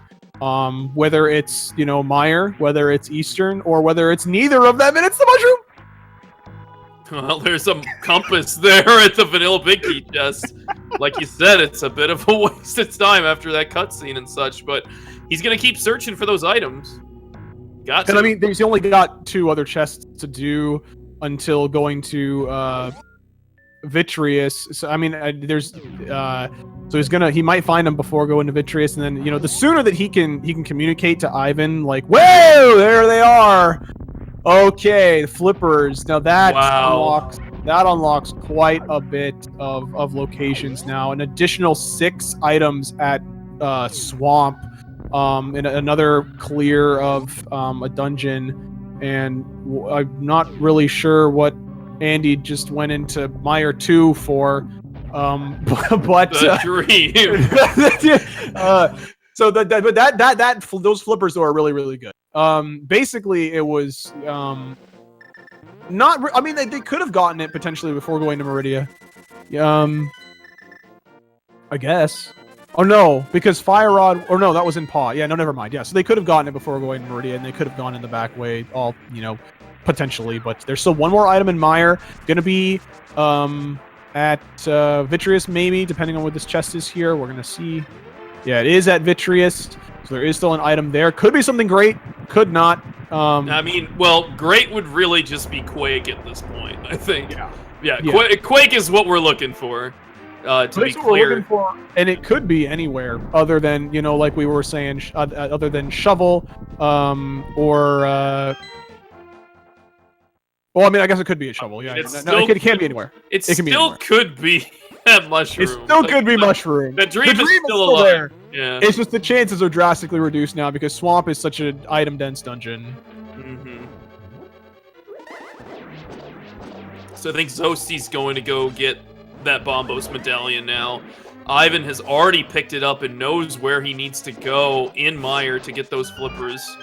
And he's heading towards the boss. Keku's starting to scout it out, so these guys are scrambling right now because this is the end of the game. This is where you really need to be working on your communication, your teamwork, making sure you guys are, you know, searching different areas of the game or catching up to one another so that you have as close of a clear time as possible. Because again, the second runner on your team to finish, that is the time for your team. That is the recorded time for your team. The first player's time matters in that, I mean, they also have to finish, but the second player's time is what matters for the team time. Yeah, and we did actually see Ivan check Sick Kid, which I don't know if that was checked by Team Snappy's Hawaiian Host. So that might have been. But Ivan and Andy had not yet, which yeah, I guess is kind of goofy, but it's a good thing they checked it. Good double check there. Absolutely, we got some awesome Butter Sword plus Cape. Just makes Vitreous just so absolutely free. Just dash right on through those eyeballs. So we're gonna see it's a grapple. There's no way that's getting checked immediately, though. Absolutely not. Maybe Dreams will be. Keku with a death there, trying to powder the anti-fairy. Ouch. Yeah, that's always feels bad, especially when you're just right about to get that health. You know, that doesn't feel good. But wow, okay, that grapple unlocking one item. I guess technically, you know, X-ray as well, which I'm not sure if Team Farts has checked X-ray either. But yes, it's definitely unlocking Shack Tool. There's no way that's happening before Swamp. Andy's absolutely going to Swamp first. There's just way too many items there. Plus, it's a crystal. And when they're only looking for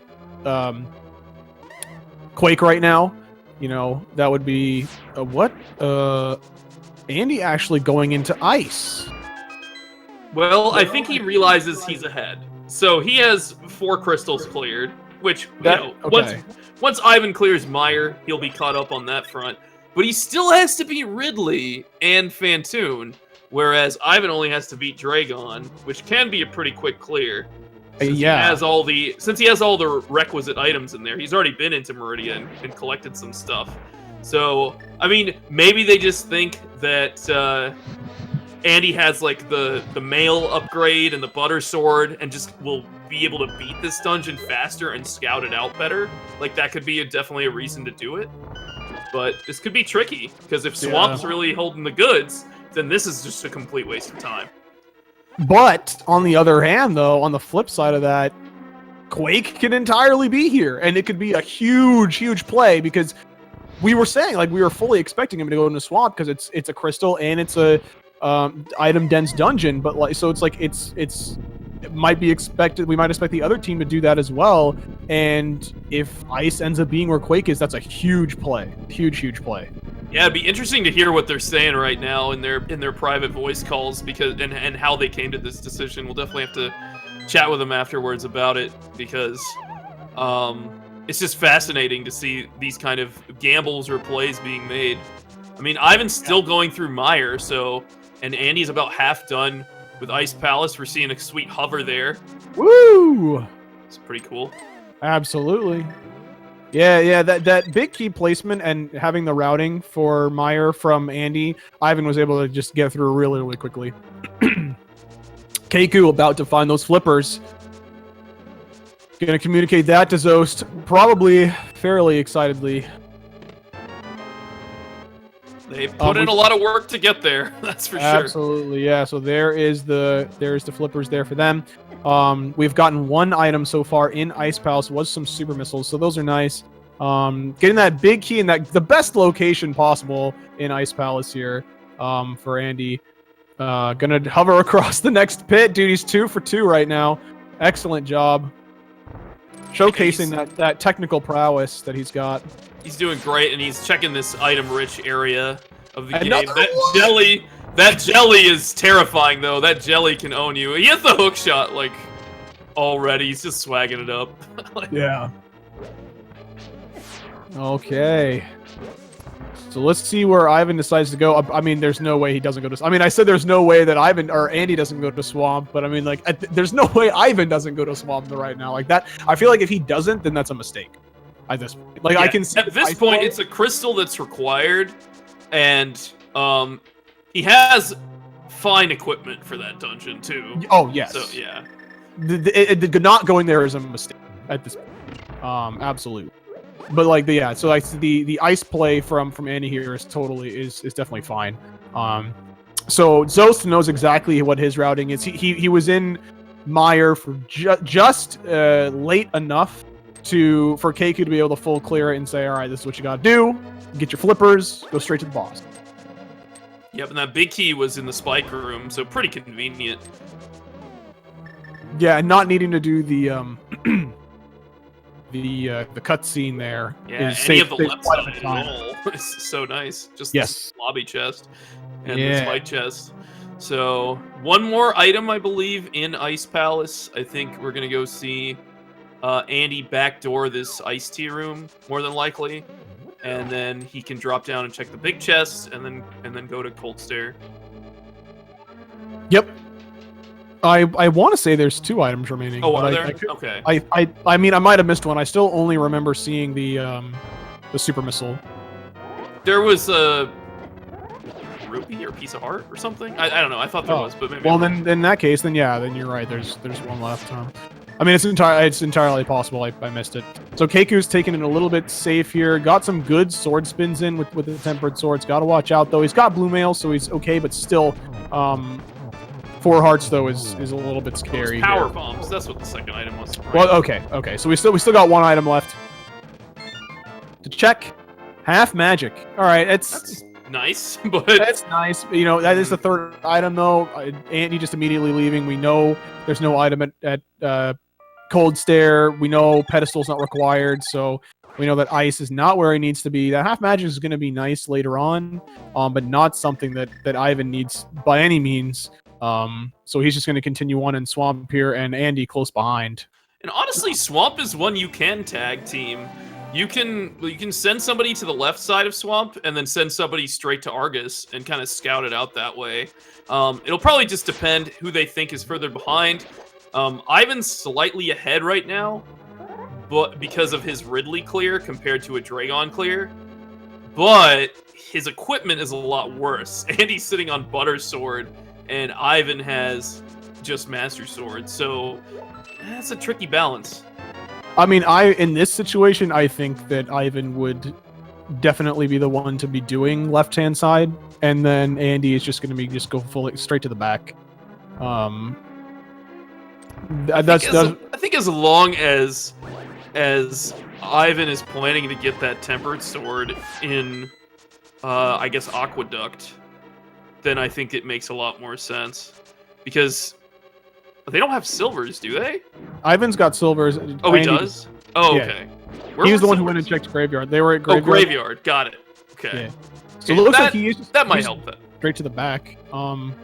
Which I mean, this is again like a fine play. You know, I personally don't like not full clearing Swamp on the full way through. Just like I just prefer to do right side, or I'm sorry, left side always, and then going to the back. That's just my preferred play style, you know. But with finding like the map and stuff already, like it's likely that there's going to be an item there on the. Actually, it's guaranteed, or at least getting the big key, which is then going to block an item. So like, you are going to need to do it at some point if they don't find the Quake in the back here. But they don't have to find it in Swamp at all. That's true. It could be at Shack Tool or at the Witch. Yes. Oh man. Okay. There's some dreams. This seed so far, man, it's just been a roller coaster. It's been crazy. But I think Team Forts has a slight lead right now. But that can change quickly depending on the gambles that Team Snappy's Hawaiian hosts make. I think that's what it's going to come down to, because if they start dumping into Ice Palace and doing full clears, that's going to eat away at their time. They can completely skip that. We know they can.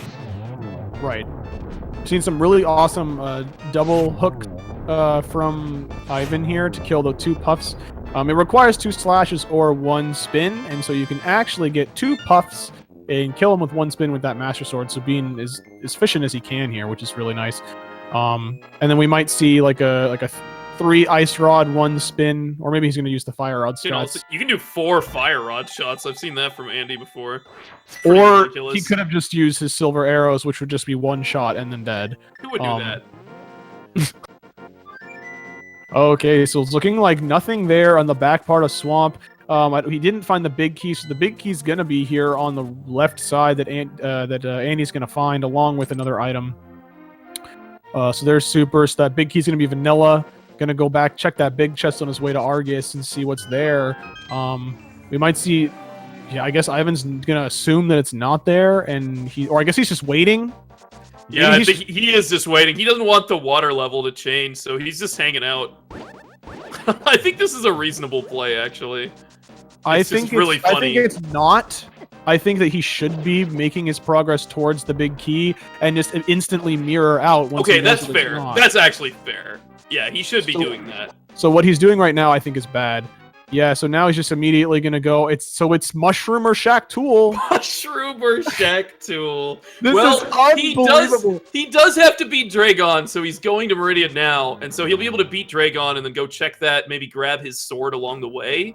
So that's a pretty nice route for Ivan here. Yeah, he'll grab his sword on the way to Shack Tool, going down that, or like going up through Aqueduct, just sparking up Aqueduct and then going back down towards Shack Tool. So this is a very good route to be checking that.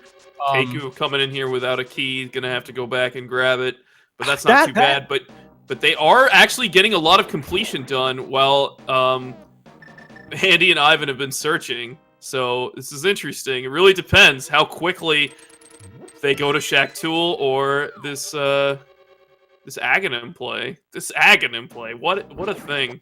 Oh, it's just mentioned it so early on, dude, and it might be the thing that happens. Oh man, but that not going into the back of Skull without a key is like it's a common mistake, and like it's checking out this actually one cycle maybe from Argus. Oh, it was so good. So close. Wow, that was really good there from Andy. Excellent. But like, yeah, it's a common thing, to go in without a. Whoa. Oh. Okay. Has that blue potion from the Criteria super missiles. Excuse me. It's really easy to forget because like you don't necessarily go through much of the other dungeon, and you're not maybe paying attention to your keys. Yep. When you go through Skull, and so it's you can end up going in the bag with that one. So, but not like you said, not a huge time loss there. So now Andy, he's either going to go through if they remember about Aghanim, which they do because actually maybe not. Yeah, he's definitely not going into Meridian because he doesn't need to do that. He's fluting. I want to say he's going to do Gull to stall, but I don't know. Let's see. Oh, he fluted to the wrong place. You might be right. He might have just over-menued past Thieves. Or what's he? Oh, they haven't done Eastern. Oh, yeah, they haven't finished Eastern. Yes, they got this check still to do. Killing Armos has an item they know. So they'll burn the same amount of time that Zoasty did on that. Meanwhile, Zoasty's going backwards through the amphitheater, trying to scramble against this acid. Does a great job. He's just trying to save time, backtracking through this area. He's gonna probably do a green gate in order to get through the Norfair, the lower Norfair recharge station portal back into the Mire area. Right. Yeah, it's definitely if you're going from Ridley and there's nothing in the escape, back in the Link to the Past, this is your route that you want. So Ivan's now got all his bosses done in Super Metroid. All he's got to do is go kill Mother Brain now for SM. But he is going to still get that one remaining check in.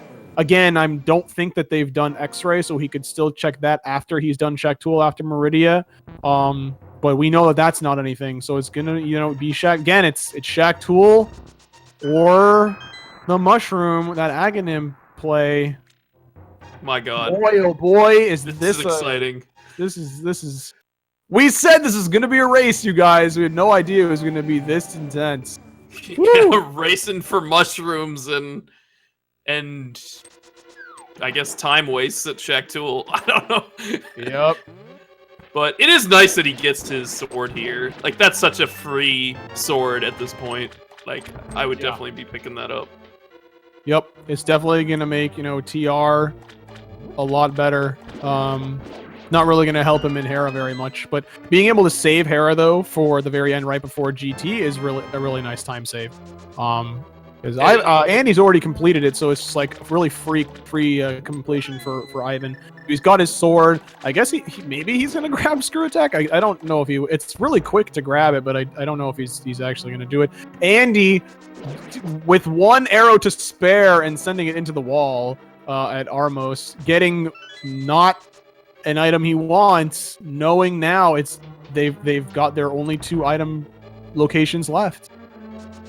I'm interested to see if Andy's gonna if they're aware of that mushroom, or if they've forgotten about if he's gonna go straight to Meridia. It looks like he's doing Aghanim. There we go. Here it is, dude. Here it is, folks. Let's see. So actually, they're gonna get silvers now over on. I don't know if Keku got silvers, but Zos definitely now has them, as Keku is in clearing swamp. I don't know, dude. Shack Tool's going pretty slow here. Andy might beat Ivan to that mushroom.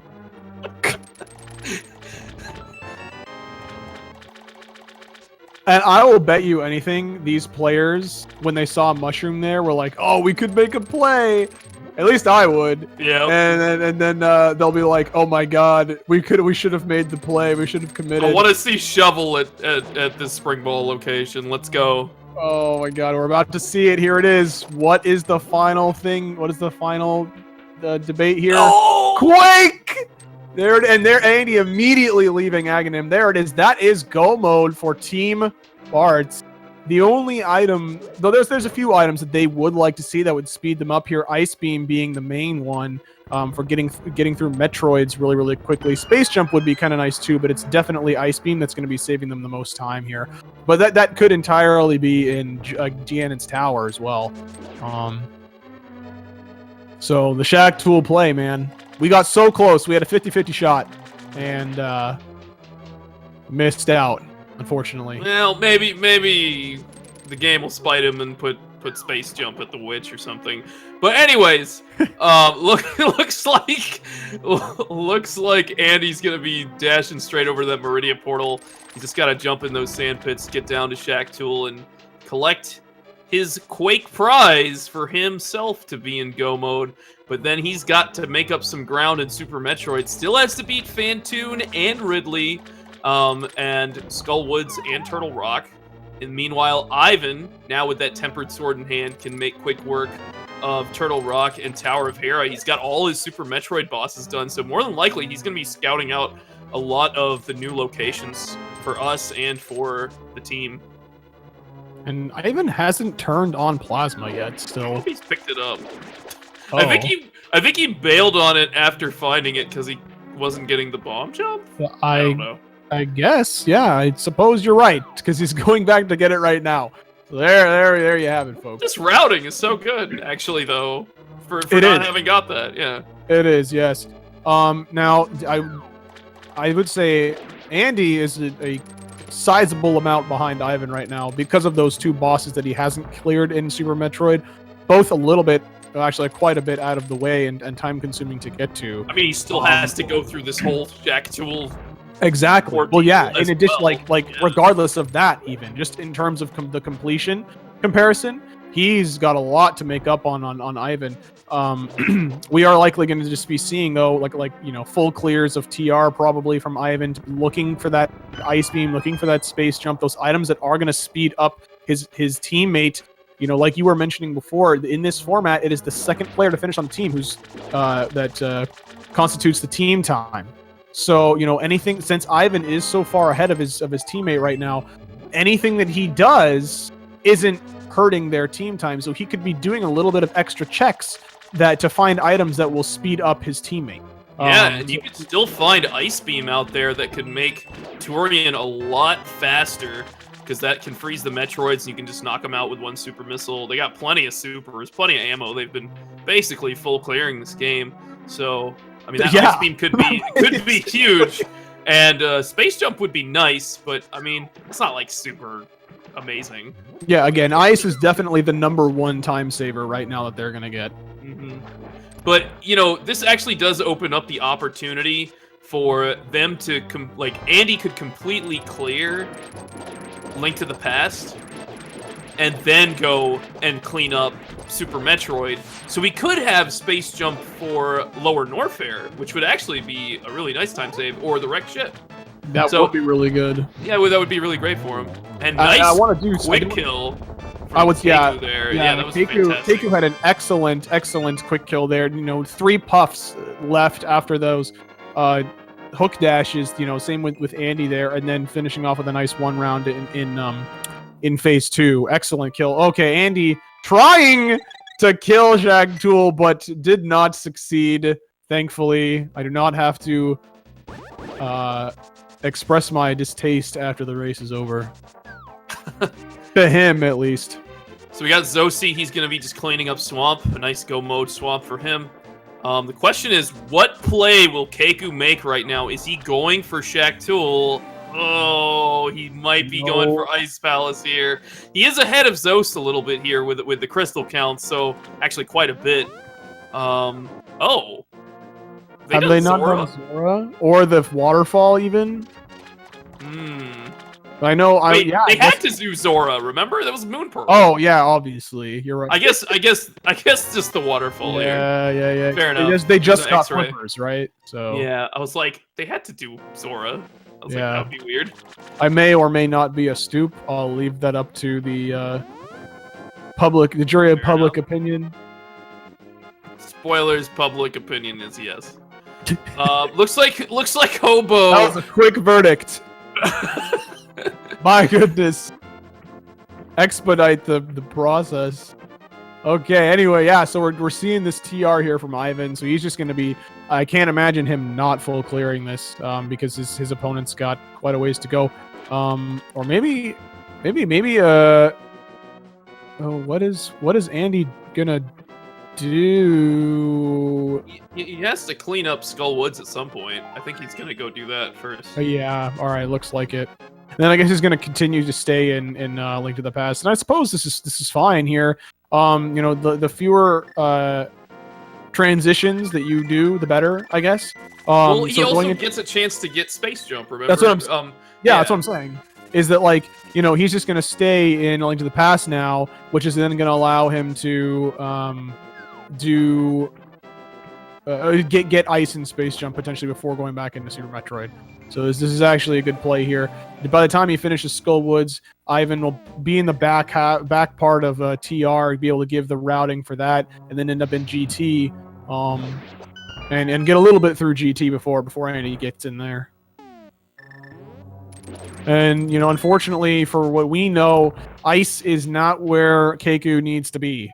Ooh, look at this fight from zoasty here. He's doing a great job with all these puffs. Man. Wow.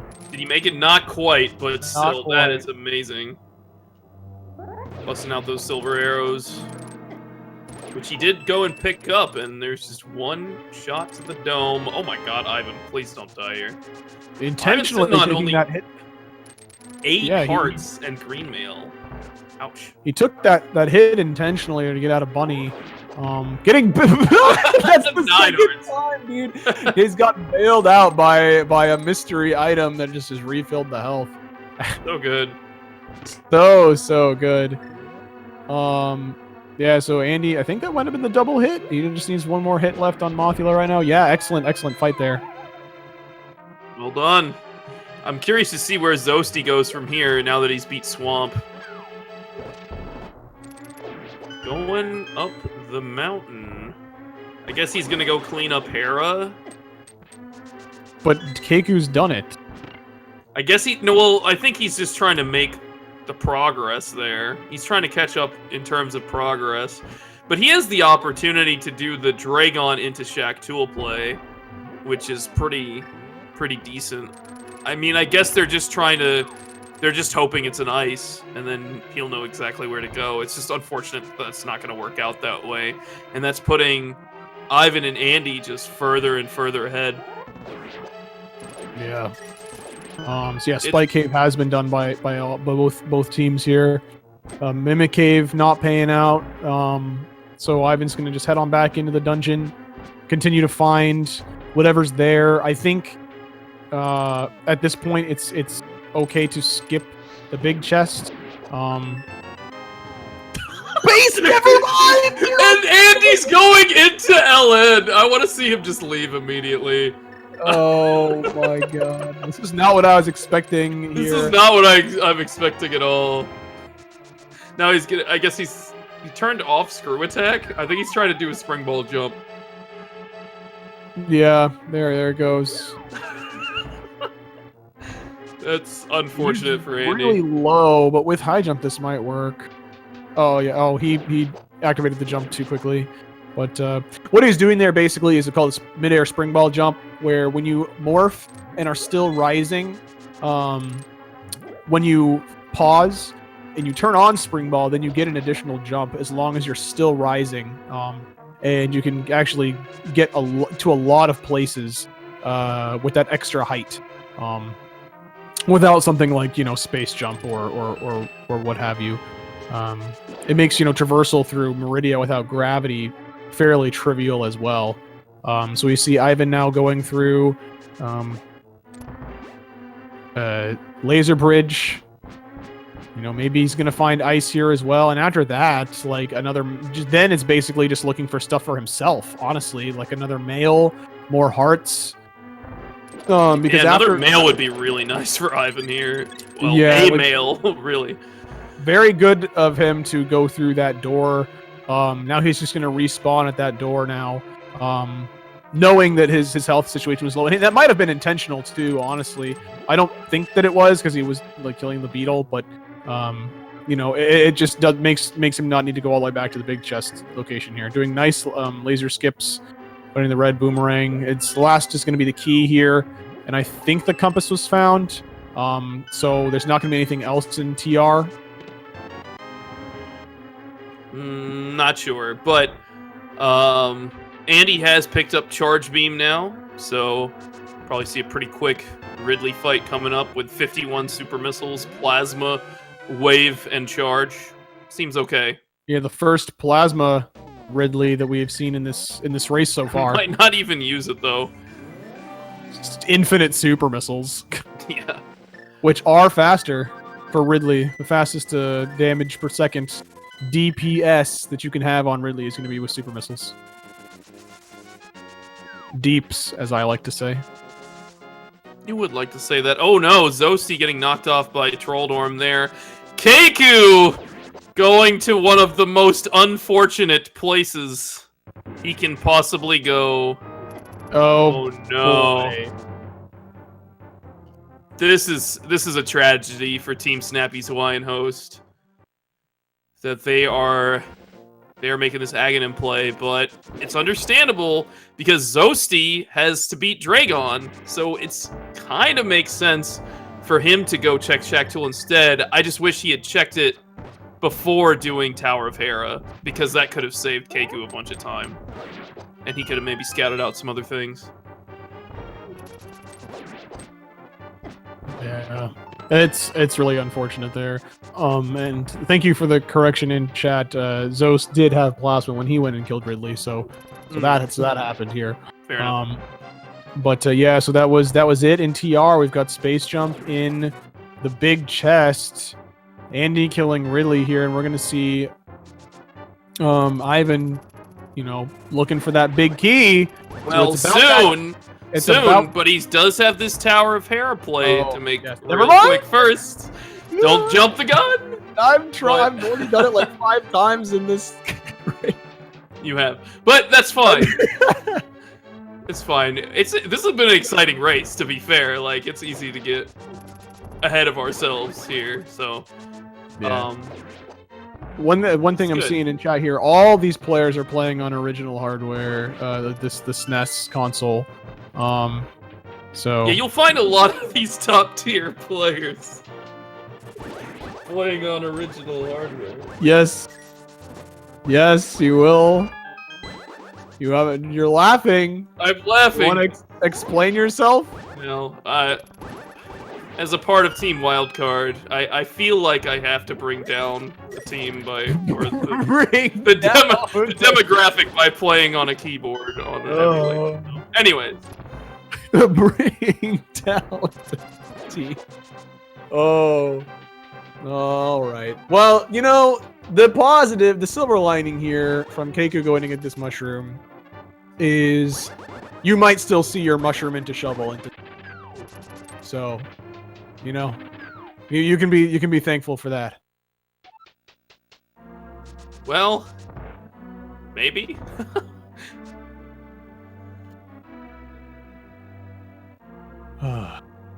Well, here's this big key in the Hera basement that we mentioned that I did not realize earlier. Keku about to get into his Aghanim as Zos is going to check Shack-Tool.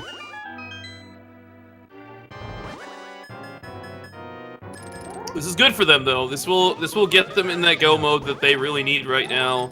And they've, you know, there's no room for error on Andy and Ivan's parts. Like, they are clearly ahead right now by a decent margin. But at the same time, Zoasty and Keku have made sure that they've basically both gotten to the point that once they do get that Quake medallion, you know, they're in good shape. They just have to beat TR and kind of go. I guess Zoast needs to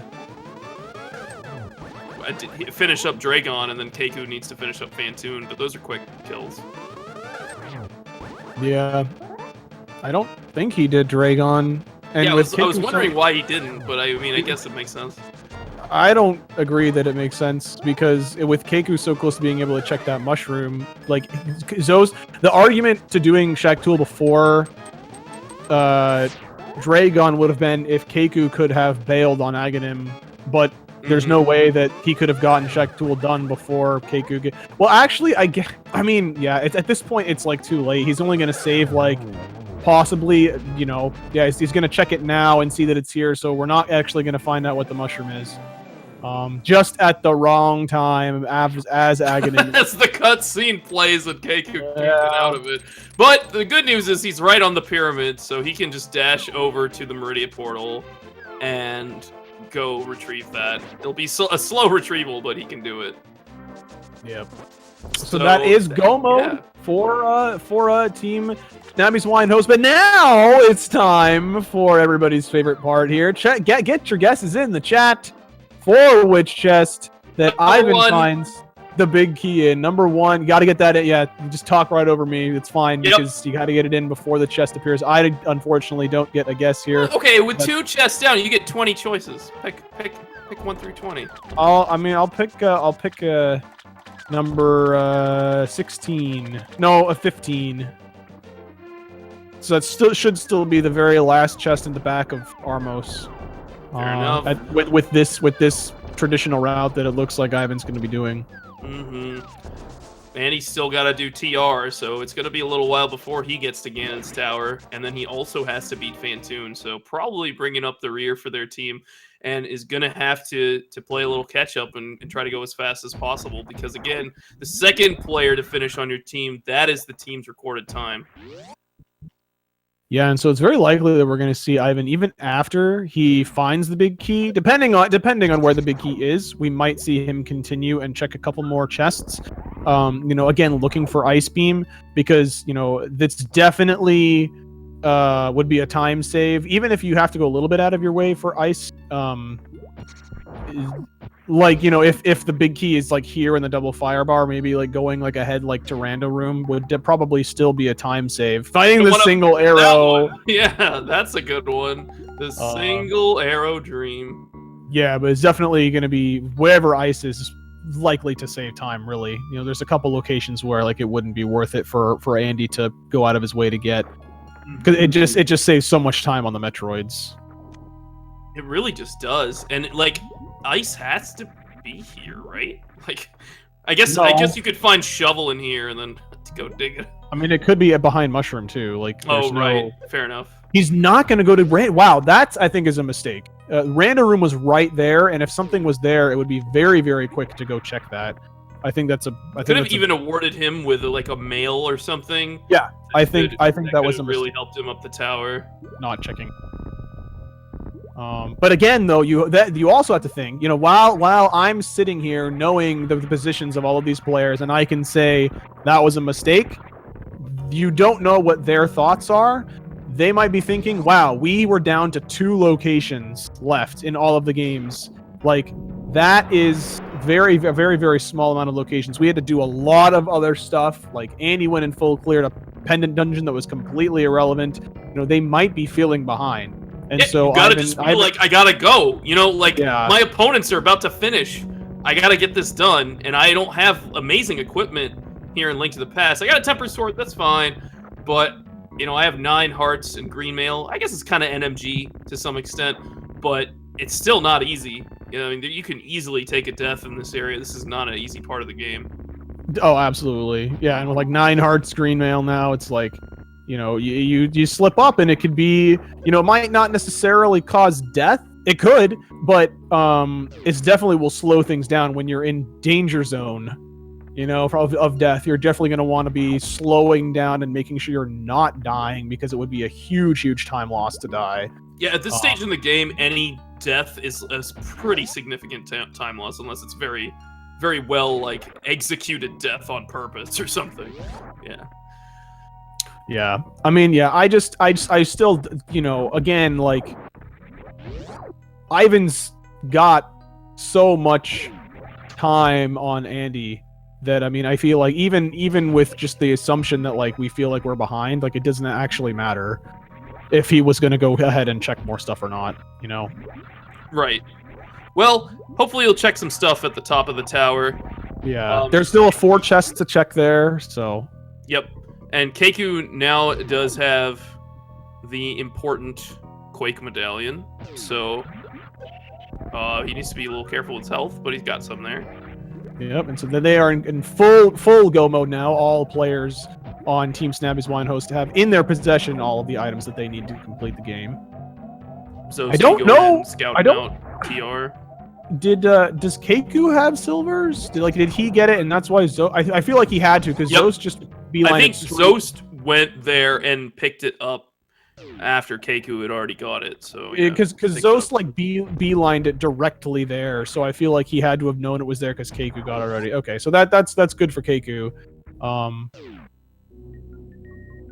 So Ivan here at the top of GT, probably gonna check those chests. I can only imagine.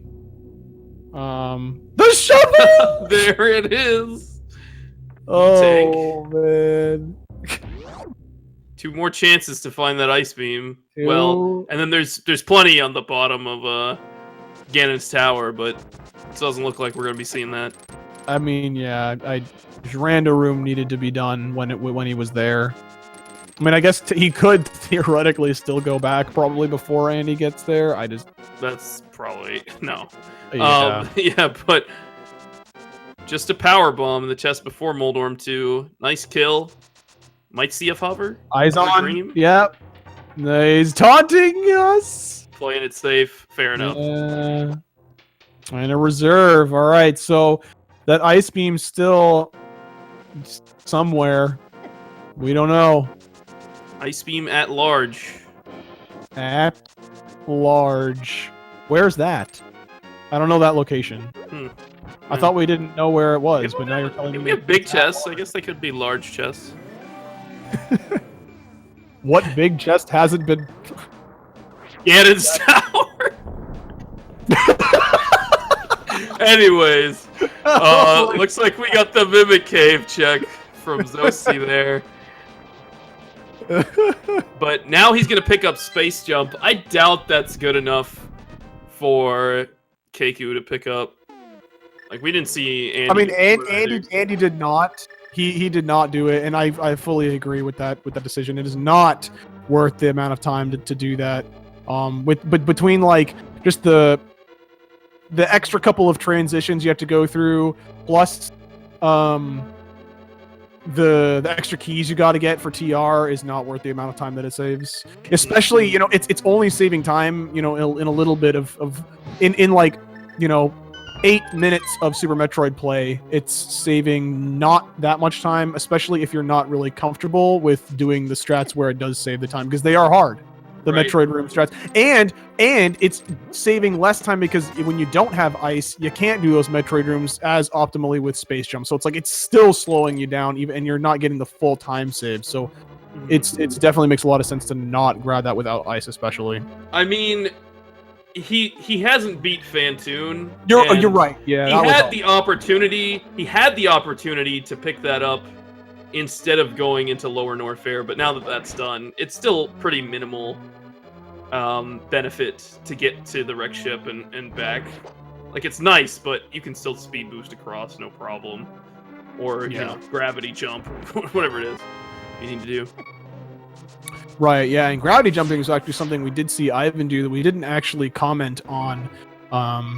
Just, I guess, really briefly, gravity jumping is when you are in a liquid and you jump, and then as close to the start of your jump as possible, the pause screen fades out, so that your initial speed and momentum values are the highest, and then decay the slowest without the gravity suit on. Because when you don't have gravity suit on, you're in a liquid. Your speed values are lower, but they decay more slowly. So combining the higher values with gravity on and the slower decay values with gravity off, you actually can do really high jumps called the gravity jump. In Meridia, getting into Lower Norfair early, etc. There's plenty of applications for it. Let's get some single G's in the chat there for Ivan, having completed Ganon now. I'm going to be going back into Super Metroid to finish out Mother Brain and be the first to complete for his team. It's looking like. G. Ivan. Andy squeaking by there in those mimic rooms with only 2 arrows to spare. He had to pick up the arrows under the pot in that room in order to get by.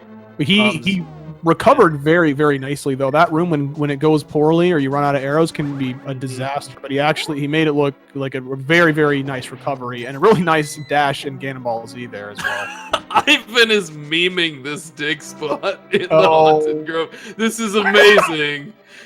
This is so good. Let's see it. Oh, baby. It could be ice, which would be a pretty nice time save, actually. I mean, I think it would still save time. It's full. Which, I mean, at this point, that would have been helpful for him a little bit ago, but not now. So I'm glad we got to tie off that end, though. All right, so we don't have ice beams for these Metroids. So how's that gonna make this Turian go? What are the strats here? Yeah. Really slowly. I mean, there are strats, efficient strats that aren't known by very many people. The strats that are developed for like the low % speed category, there's movement that you can do to efficiently hit the Metroids with power bombs from off screen, etc., etc. But just generally, it's just going to be really slow. You're going to see players group all the Metroids together on one screen and hit them 3 times with power bombs to kill them. They require 5 power bomb hits. Each power bomb can hit twice, so that would be 3 power bombs for the total of 5 hits there.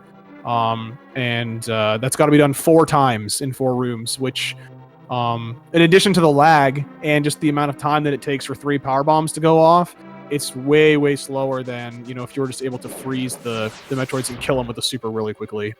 So... Alright, so we'll look for these grouping strats here as Ivan is entering Metroid 1. Metroid Room 1. Not Metroid 1, different game. Right. Thankfully not Metroid 1, my goodness. Maybe one day we'll get the triple games. Oh god. Hey, combine randomizer. Platform. Yeah. Oh, man. So yeah, that's basically what you're going to be seeing this whole time here, and that's what you want. You want to have 12 power bombs going in here. It is possible that you can get a drop off a Metroid with the power bomb, but it's like that's a really low chance, and you don't really want to rely on that. So either like refill at the ship or just have 12 plus power bombs going in here, and you'll be fine. Yeah, and you'll see scouting out this tile room, by the way. Is pretty interesting choice because it eliminates something that's really slow to kind of catch you and your partner up, and then they'll just really know where the big key is. Right. Yeah, if it is there, right, then it's a pretty big the time save there for your team. You don't have to do a whole bunch of extra checks in the dungeon. Alright, so Keku's got his last crystal. Andy just finished up Aga 2. Zoasty is just plowing away with those fire rod shots, and maybe we'll see a Metroid skip from Ivan. So tell us about the Metroid skip. Essentially, you are able to manipulate the Metroid and with your movement in such a way that it can't... Well, it can grab you, but you can dodge it indefinitely. And then hit the door transition without getting grabbed there into the next room and skip the cutscene where it drains all your health. And then that allows you to also skip the energy refill and stuff. So we see him here doing that double space jump, landing on that little platform, and you got to clear away all these reeds here, this dried whatever it is. Very, very nicely done skip there from Ivan. It's awesome to see every time. Yeah, absolutely. Yeah. Super, super cool. Some really awesome dash Ganon strats here from Andy too, just showing off with his butter sword. Doesn't need to be doing them because you can just easily get the amount of damage in that you need with the butter sword. But just showing off how good he's doing. Ivan doing a short charge here to skip through the Zebatites without ice beam. This is going to be required to get through here without using a bunch of ammo. He got the charge, but didn't quite hit down in time or he got the not the charge, but he was able to actually get speed booster in the amount of distance that he needed. Meanwhile, I'll point attention to Andy, who does not have the silver arrows, has initiated a torch glitch and is working on beating Ganon by doing well-timed spins. You know, as Ganon is teleporting around, got to make sure you're lighting that lantern. And if you light it at a good time, you can get some triple hits, which we're seeing him do. Which is, it's really nice. Andy's got so much experience with this fire rod Ganon fight that he's just going to be getting all these triples here. It makes it look like a breeze, but it's actually really hard. It's super tough, but there he goes. And I mean, he's got half magic too, which makes it a little bit less scary to mess up. Because if you mess it up, you know, you're not running out of magic. But G's for Andy, as Ivan is entering. Zoasty's going for that rando room after finding the big key. Keku has just found the big key and is, I guess, following up. I mean, yeah, if that's ice is there, you know, it's going to speed them both up. He's standing at the door. I think that's a mistake. Mail. I think there was that mail that Ivan could have had. Well, he didn't need it. Nor did he need the map or the compass. Or the both there. Was also there. Oh man! But I don't agree. That's unfortunate. We've seen it from both these players now, where the other player just stands there, and I think that's bad. It's so literally like if there was something there that you wanted, you could have been making progress towards it. Otherwise, you can literally just mirror out, and it wastes no time in that sense. So like, if he was sitting on one key, I might understand that. But he was sitting on four. He was sitting on 4 keys, so that would be the reason to maybe not do it. To wait for the key on the door, right? Yeah. But he has, it's like infinite keys right now. So okay, yeah, health too. He does. So remember, Andy does still have, even though he's beat Link to the Past, he still has to go and clean up Phantoon, which Keku also has to do, and I believe Zoasty still needs to kill Dragon. I get. Oh no, death there for Keku. Oh man. You know, I think that's okay though, because I think he's still ahead of Zoast. I think that Dragon kill is going to take just a little bit longer than the Phantoon kill is for Keku. So I think that's not actually hurting their team. That death did not hurt their team, I don't think. Obviously it feels bad, but it might change who's checking stuff at the top of the tower, which is actually, if Zoast is technically behind, you know, finding stuff at the top of the tower, those checks, you know, Zoast would want to do that if it's going to help him. But it's just putting him farther behind. So we're going to see a nice fight here from Andy, probably X-ray buffer, which we didn't get to see. When you charge with plasma, you can use X-ray to hold the position of the beam in place. Yeah, we are going to see it here. Andy, he needs to jump, otherwise, oh, I guess not. Yeah, there goes Phantoon. So you'll see it holds the beam in place, but the invulnerability frames of the boss runs down. With Phantoon, he doesn't have the invulnerability frames in this situation, but like for a boss like Dragon or Batoon, you use that X-ray to let the invulnerability frames run down, and then you can continually hit with that charge shot, which, you know, just effectively destroys the boss, which is really cool.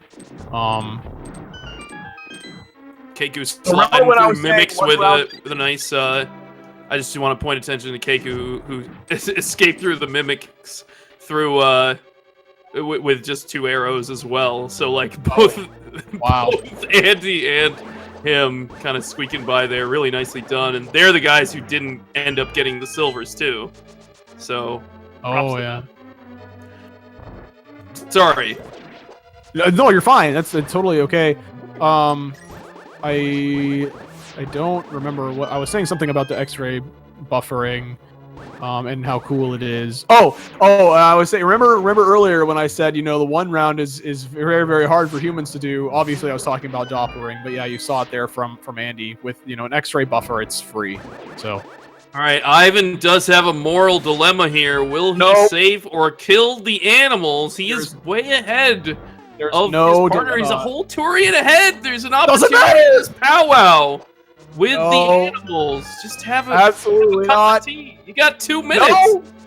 Yes. Oh, come on. My boy.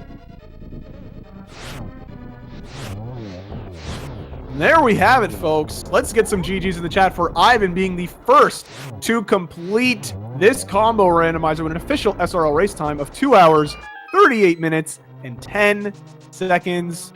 Well done to him with this one heck of a seed, dude. Wow, this was a seed, and still getting like a sub 240 with that's a pretty much fantastic time. With like full clearing both games almost. Wow, it is really, really good. You guys are watching some of the best here. Like but anywhere it's not around. over. It's not over until his partner finishes. Absolutely. So Andy's still got to get through these Metroids here without Ice Beam. You know, it's got to be a little bit careful of the health, but whenever you're in a Powerbomb explosion or using Screw Attack when the Metroids are attached to you, you're not actually taking damage. So that's a good thing to note.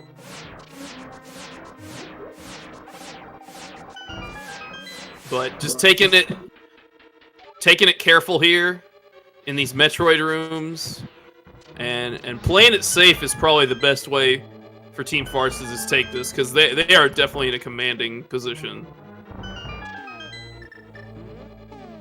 Ooh, nice triple there by Zos. At least I think that's a triple. That was definitely a triple. That was it. Yeah, the other one must. The first one must have been double counted. Yeah, that's so lame how that can happen. It's like you feel so good. It's like, oh yeah, triple, and then you get another triple in round 2, and then you're just immediately disappointed because the first one, you know, was 2 counted as 1, unfortunately. But that's all the Metroid's done for Andy. So now he's just got to attempt a skip here, which is possible without space jump. It's a little bit trickier. We'll see if he goes for it, or if he's just gonna.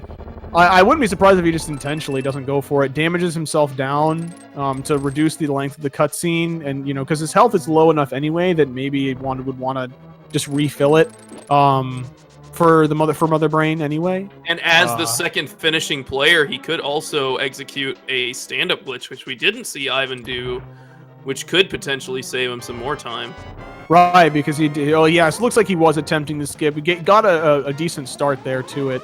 But like I said, without space jump, it is a little bit trickier to do. But I like to see attempts at it.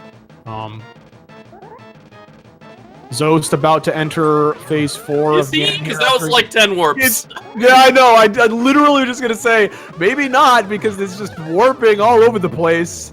Oh, wow. And Keku close behind, just finishing up Agatu, is going to be entering that Ganon fight very, very quickly here. I do have to say, you know, despite all these trolley locations for items like Shaktul and whatnot, and, you know, like the whole waterway into Mire having flippers and stuff, Team Snappy's Hawaiian Host has done an excellent job of staying even with each other. Like, yes. This is amazing to see. Yeah. Their 2 finish times are definitely going to be closer than Ivan Andy's. I'm fairly certain. And that's a really hard thing to do. Is, you know, it goes to show like the amount of communication and not game knowledge, game awareness that these players have of how far ahead or behind they are of their teammates to even it out. And the closer that you finish to your teammate, the better you are. It just means that you the better your team is, obviously off in terms of your competition, because you're splitting things up in an efficient manner between you and your teammate.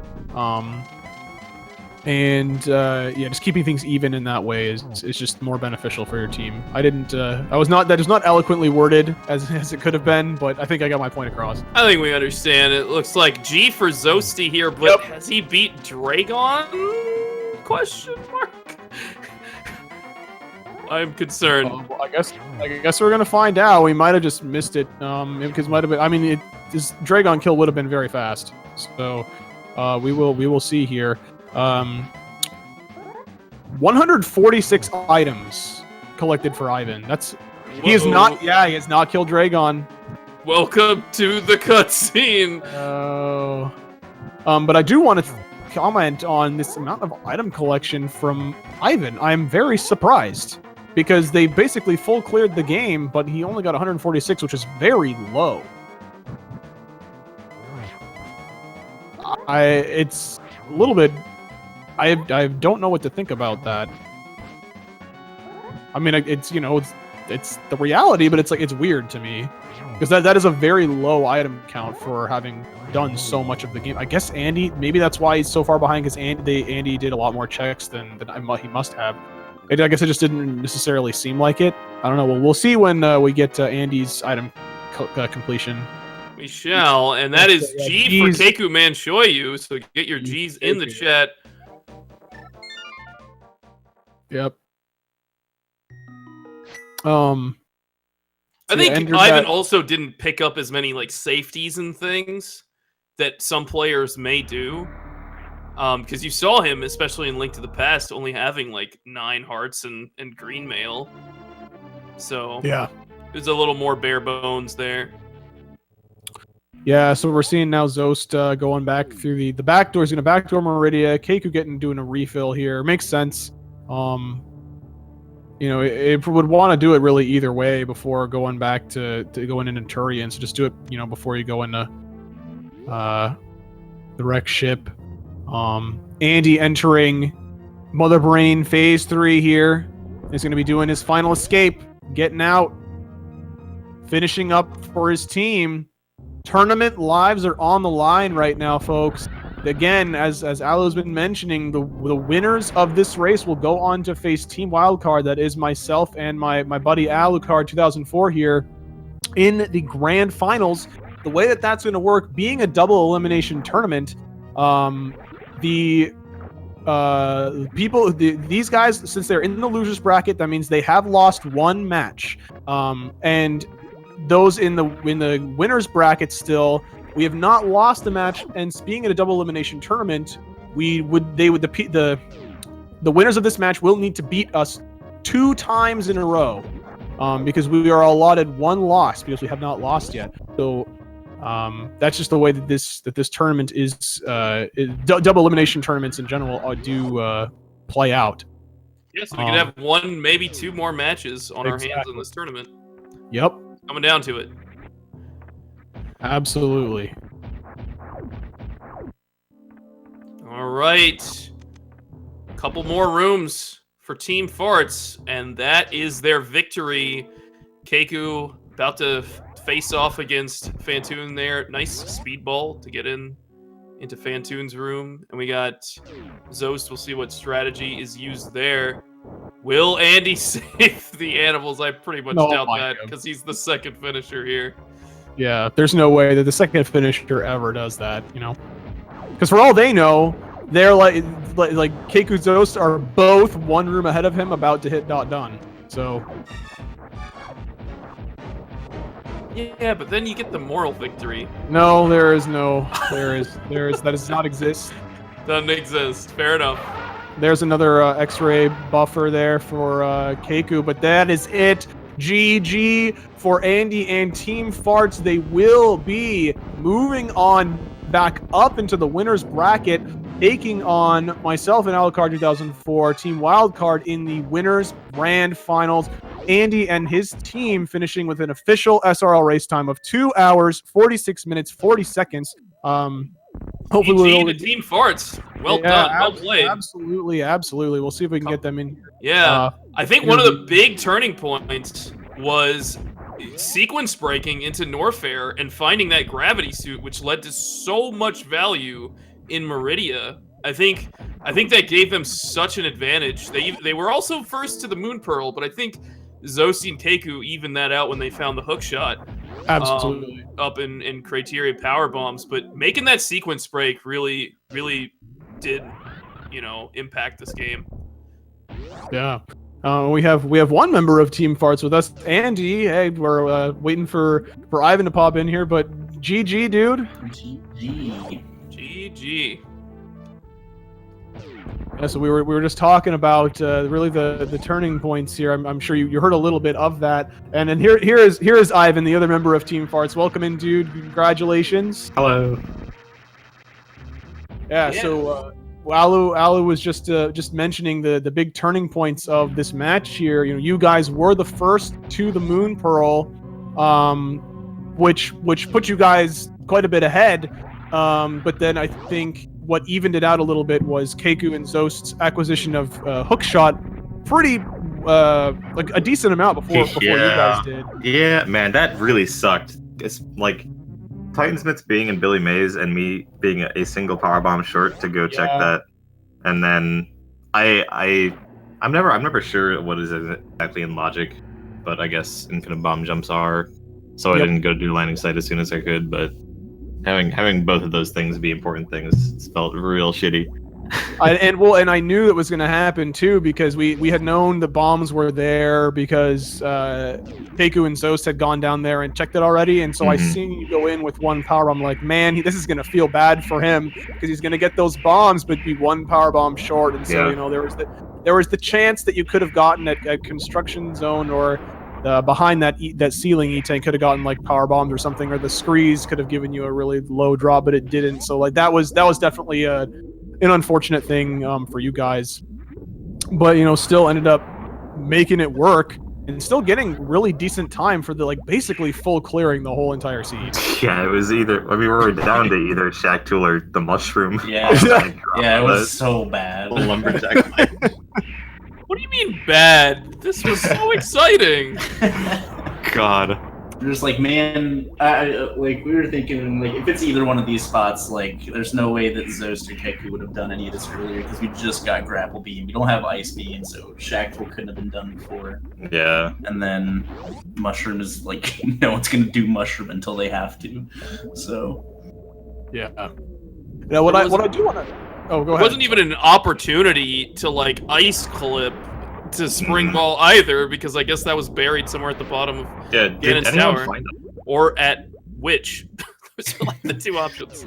Yeah, when Ivan got big key, I told him to keep going, and then I did not hear that. And I was like, man, if Ice Beam is in random room and we lose because of that, I'm gonna be so mad.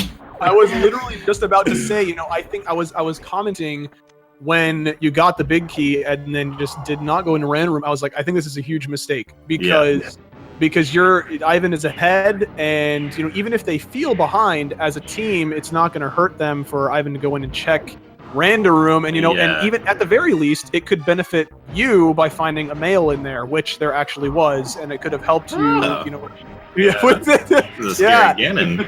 almost died at the end of that. Yep.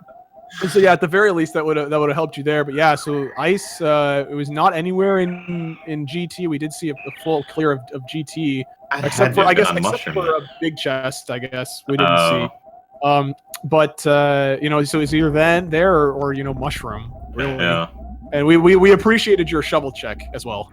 Yeah, I told Ivan like at the very least, shovel is one thing that I would probably go get ice beam for. I think the time save would still have netted you a gain there. Yeah. Which overall, you guys, you were performing really well. You know, really like showcasing why you're here and moving on into the grand finals. Which, yeah. And I wonder who that's against. Welcome to the party. But you know, Andy, I have to say, it was this. You predicted this, you know, before this tournament even began. And also at the end of our last match too, saying that you want to even up our score here. So you have the opportunity now. I for one am really looking forward to that. Yeah, it should be fun. You guys keep playing a good game like this. You guys have. We were gonna take it. With the way this seed ended up playing out, I accidentally did ice before swamp, because I'm stupid.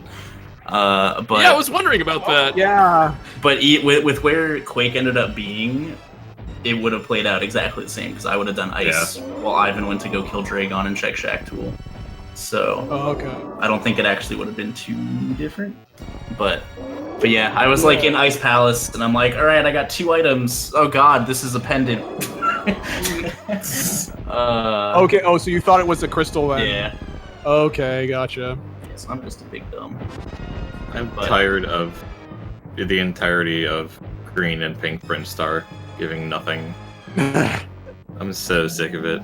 Yeah. Well, that's the thing with this seed is like you did like a lot of the time when that does happen, you end up finding medallion there, and you don't know for a while whether or not it's. Yeah, it's hold on. You found Bombos at Waterway. Andy found that, yeah, later on. Oh, sure, but you had something. Pink Prince Star, what a dream. Whatever.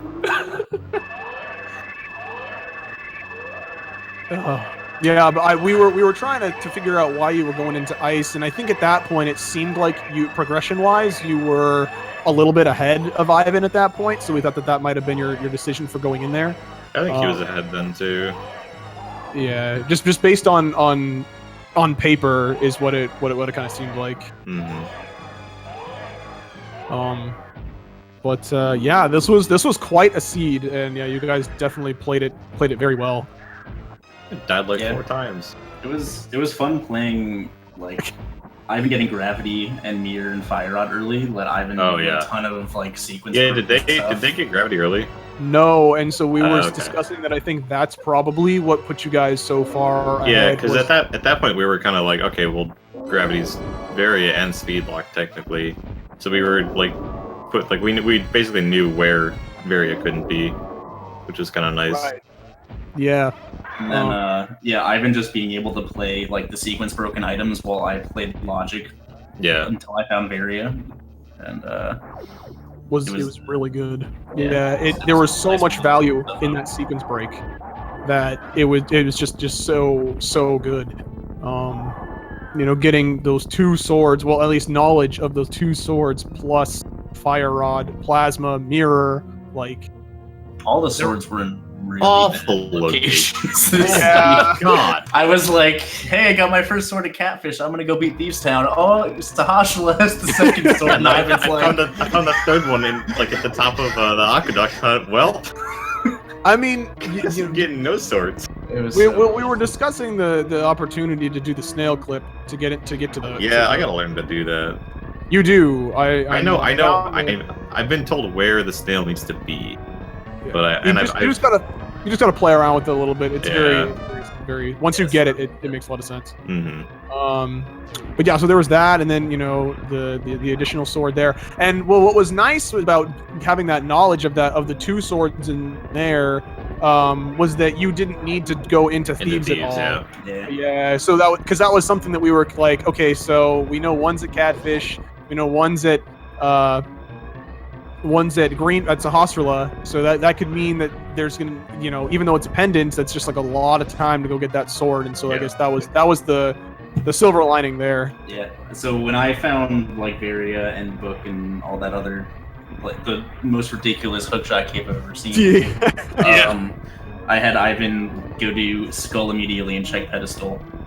That way he could figure out how he wanted to do his swords. Yeah. And it could have been really tricky if, like, having 2 swords to get the mushroom was required or something weird. Yeah, but let's definitely get our GGs in chat for kekumanshoyu here. He has finished. Zos is not far behind. Yeah, like we were saying, their times are going to be very, very close, which is really impressive. Yeah, and 2:56:38. For kekumanshoyu. Let's see if Zoasty's memeing it up here. God. No. Mad respect to those animals. Don't do it. It's too late. Don't do it, Matt. God damn it, Matt. He's even doing it the slow way. The freaking swag from Zoasty right now. Gotta go out with style. Yeah. Swag, because it's slower. Yeah, that's how swag works. Yep. There you go. Oh, Zoasty finishing with an official time of 2:57:34. Nicely played to Team Snappy's Hawaiian host. Well done. GG's to them. How did they get all their money for Zora? Probably the same way we did. Yeah, I think everybody did. Houlihan plus and then the desert farm. Yeah. Actually, we did see Keku go to get the 50 off of the library as his final. He was at 451 and then went in and got that 50 off of there. But yeah, basically you guys all do the same thing. Okay. Yeah, we were thinking about it. We're like, man, I think Zora is the last thing in logic, so it has to be something. Yeah, it's either that or Super Metroid, and it's like, well, I'll just reset to Super Metroid because it's probably that. Hello. And then he got down there, well, it's like halfway down the climb. And I was like, oh, I'm going back up. Yeah. So welcome in Zoast and Keku. GG, you guys. What's up? Hello. GG, everybody. Yeah. Jeez. What Yeah? a seed. I honestly thought we'd be ahead in that seed, but it's all good. I thought so too. I died a bunch early on.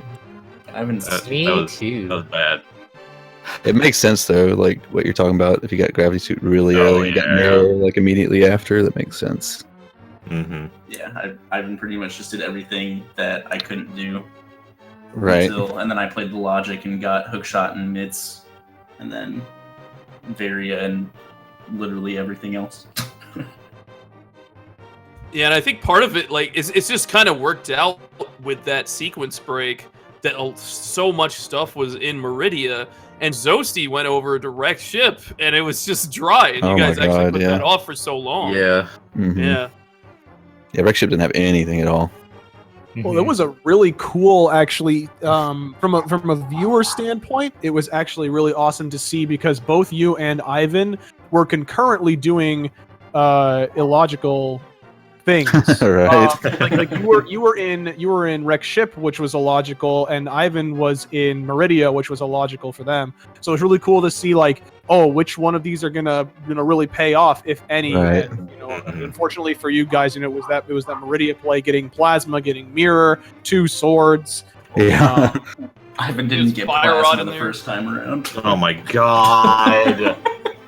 Oh, I hate Mama Turtle. How do you stop her when she's moving side to side? Because I had like 100 health left, and I didn't want to die like an idiot. I think you have to jump. You have to jump on top of her, don't you? Or are you Either getting hit jump worse? on top, or you have to Then I hit. get hit like an idiot. It's really hard to jump on top of her without getting hit, Yeah, though. so I because the first time she took me up, I messed up the bomb jump to start it. I was like, well, I guess I gotta do it from the bottom. So I started doing it from the bottom, and it took me like 45 seconds to see the thing, and I was underneath it. And I went, oh, good. I'm just gonna get this fucking thing later. Oh man, yeah, it was good. But yeah, there were a lot of... This was a really interesting seed in that, like, there were bottlenecks, and then things opened up like crazy. Yeah. Yeah. Again. Yeah, like, how did you guys approach that Snappy Swine Host? We just try to spread out and do different things and look for our progression, Mhm. I mean, early on we could sequence break, but at the end we were just trying to find the last few pieces, and they ended up being the worst spots, which I thought wasn't that bad for us, because I figured that'd be the last spots they checked, but I'm not sure. We had Shack Tool and Mushroom left. Right, same. Yeah. Yeah, I must have just been more efficient with the mirror and everything, and all that stuff. I did the. Did y'all do Wreck Ship at the end, or did y'all do that? Yeah. Full clear? So We did Ivan it got pretty late. gravity, and we knew it was speed and We barrier thought about locks. doing Wreck Ship, but there was no way we could get there logically, so we kind of put it off. Yeah. Where was gravity again? Gravity was Under under Ice Beam. Ice Beam. The missile Oh, back okay. on the wall. Yeah, so he must have got it without Varia, Yeah. and then went Yeah. to Meridia. Oh, okay. Yeah. Yeah, I think after I got speed and beat Pod, Bombus was like one of the first things I checked after that. Just because it was like one of the stupid out of the way locations, and I got Yeah. speed first, and I was ahead of Ivan at that point. So I figured I'd just go check it and get it out of the way. I was like, well, it's Bombus. Same here. Yeah. Same here. Because Zoasty was like, I don't think you should check it yet. And I'm like, I'll just do it. And then like there, lo and behold, there it was. And then right at the end too, we were like, okay, mushroom or Shack Tool. Mushroom, Shack Tool. Then we split up the task. I went to do Yeah, Agate same. and he went to do Shack Tool. I wasn't sure if Shack Tool was in logic without space jump. You can, I mean, you Yeah. can just jump up With jump. high jump, it is. Yeah. That makes sense with high jump. Okay. Without high jump, you can still do it. You got a gravity jump. Oh yeah, I guess. I know- but, like, I know you that's can not do it. logical. I wasn't sure about the logic. Was real. I wasn't sure if that was in logic. If I was wasting my time going there. Right. Yeah, no. You're gonna. But yeah, it makes sense with high jump. Yeah, high jump or space is gonna get you in there in logic for normal mode. Hmm. Yeah, the gravity jump's not too bad. Where was grapple beam again? On Argus. Vitreous. Or On Argus. Vitreous, yeah, that's what it, yeah, Vitreous? yeah. The other Uh, eyeball. Yeah, so we were like wondering, like when we saw Ivan finish first, we're like, how did they do this now? We were just trying to figure out their logic, and then when he found out that they secret break, like, oh, gotcha. I think I was like Dang. 5 rooms into Aga Tower when Ivan got Quake, and I'm just like, oh my god. Man, Keku was like transitioning onto the pyramid after killing Aga when zoasty picked up Yeah, yeah, the Quake. yeah, yep. I was like, wow, what a seed. yeah, we should have sent. I should have gone to Aghanim since I was ahead, but I didn't. I mean, we tried to coordinate it the best we could. Mm-hmm. Well, I think in that situation, since Keku was already in Aga Tower, like about halfway through, I think once you got into Meridia, I think that when we were discussing this is the reason to have gone to Shack Tool before doing Dragon would have been if you could have gotten Keku out of Aghanim before he killed him. But then, and we weren't sure, like, did we miss you going to kill Dragon? Like, we weren't really sure. And Right. we guess we didn't. Apparently, I wasn't very sure about it either. Yeah. But I mean, even with that though, you and Keku still finished impressively close to each other, which was really great in this format. It's very, very hard to finish less than a minute within 56 seconds. Yeah, like when we were looking for the last two, like the medallions or whatever the last 2 items we're looking for, that was like what I was thinking of probably more than anything is like, how do we split this up to where we don't get ahead of each other? Mm-hmm. Yeah, you We guys, didn't, and it didn't work out very well. you guys are. But we were pretty trying. good at that. Because Yeah. the last couple seasons I've seen you guys do together, you usually finish pretty damn close to each other. Right. I think that's hard to do. It really is. Yeah, I don't know how we do it. It just. We do it. But yeah. GG's to you guys, Team Farts. Yep. Good game, y'all. Yeah. GGs. Good luck against this other team that Yeah. I think they're commentating this race. So yeah, yeah, you guys, good luck to you. 3 and they already have a win. Or I don't know what the format is for. I think that's it. Yeah. So yeah, you guys will need to beat us twice because we still have a loss that we can take. Yeah. And it was funny, Elminster mentioned in the chat before the race even started that all 6 names on the screen are the remainder people in the tournament. So it's kind of, Oh yeah, let's wait before I forget. Let's thank Elm for the seed. Thanks, Oh El. yeah. Thanks, man. Nice Lando. How long did Great it take you? seed. All right, sorry. yeah, but but Team Snappy Hawaiian Host, you guys definitely showed, played excellently, throughout this tournament, and it's no easy feat to finish in 3rd place in this tournament. So No, not at congratulations all. to you guys. Yeah, no, I'm definitely happy how far we got. Yeah. Mhm. Yeah, great job. Hey. Congratulations. Like definitely, we faced really tough opponents. Well, we faced all the tough opponents. Yeah, it's about. Like Maniaco and Soski, they're pretty tough. And then of course you guys, we were able to face off wild cards, so that was like, crazy. And then we faced off against Team Farts, so that's pretty crazy in my opinion. But I think Soski feels the same way too. Yep. But, whew, man. What I will say about you guys is I really saw like growth, probably the most growth from your team throughout this tournament too.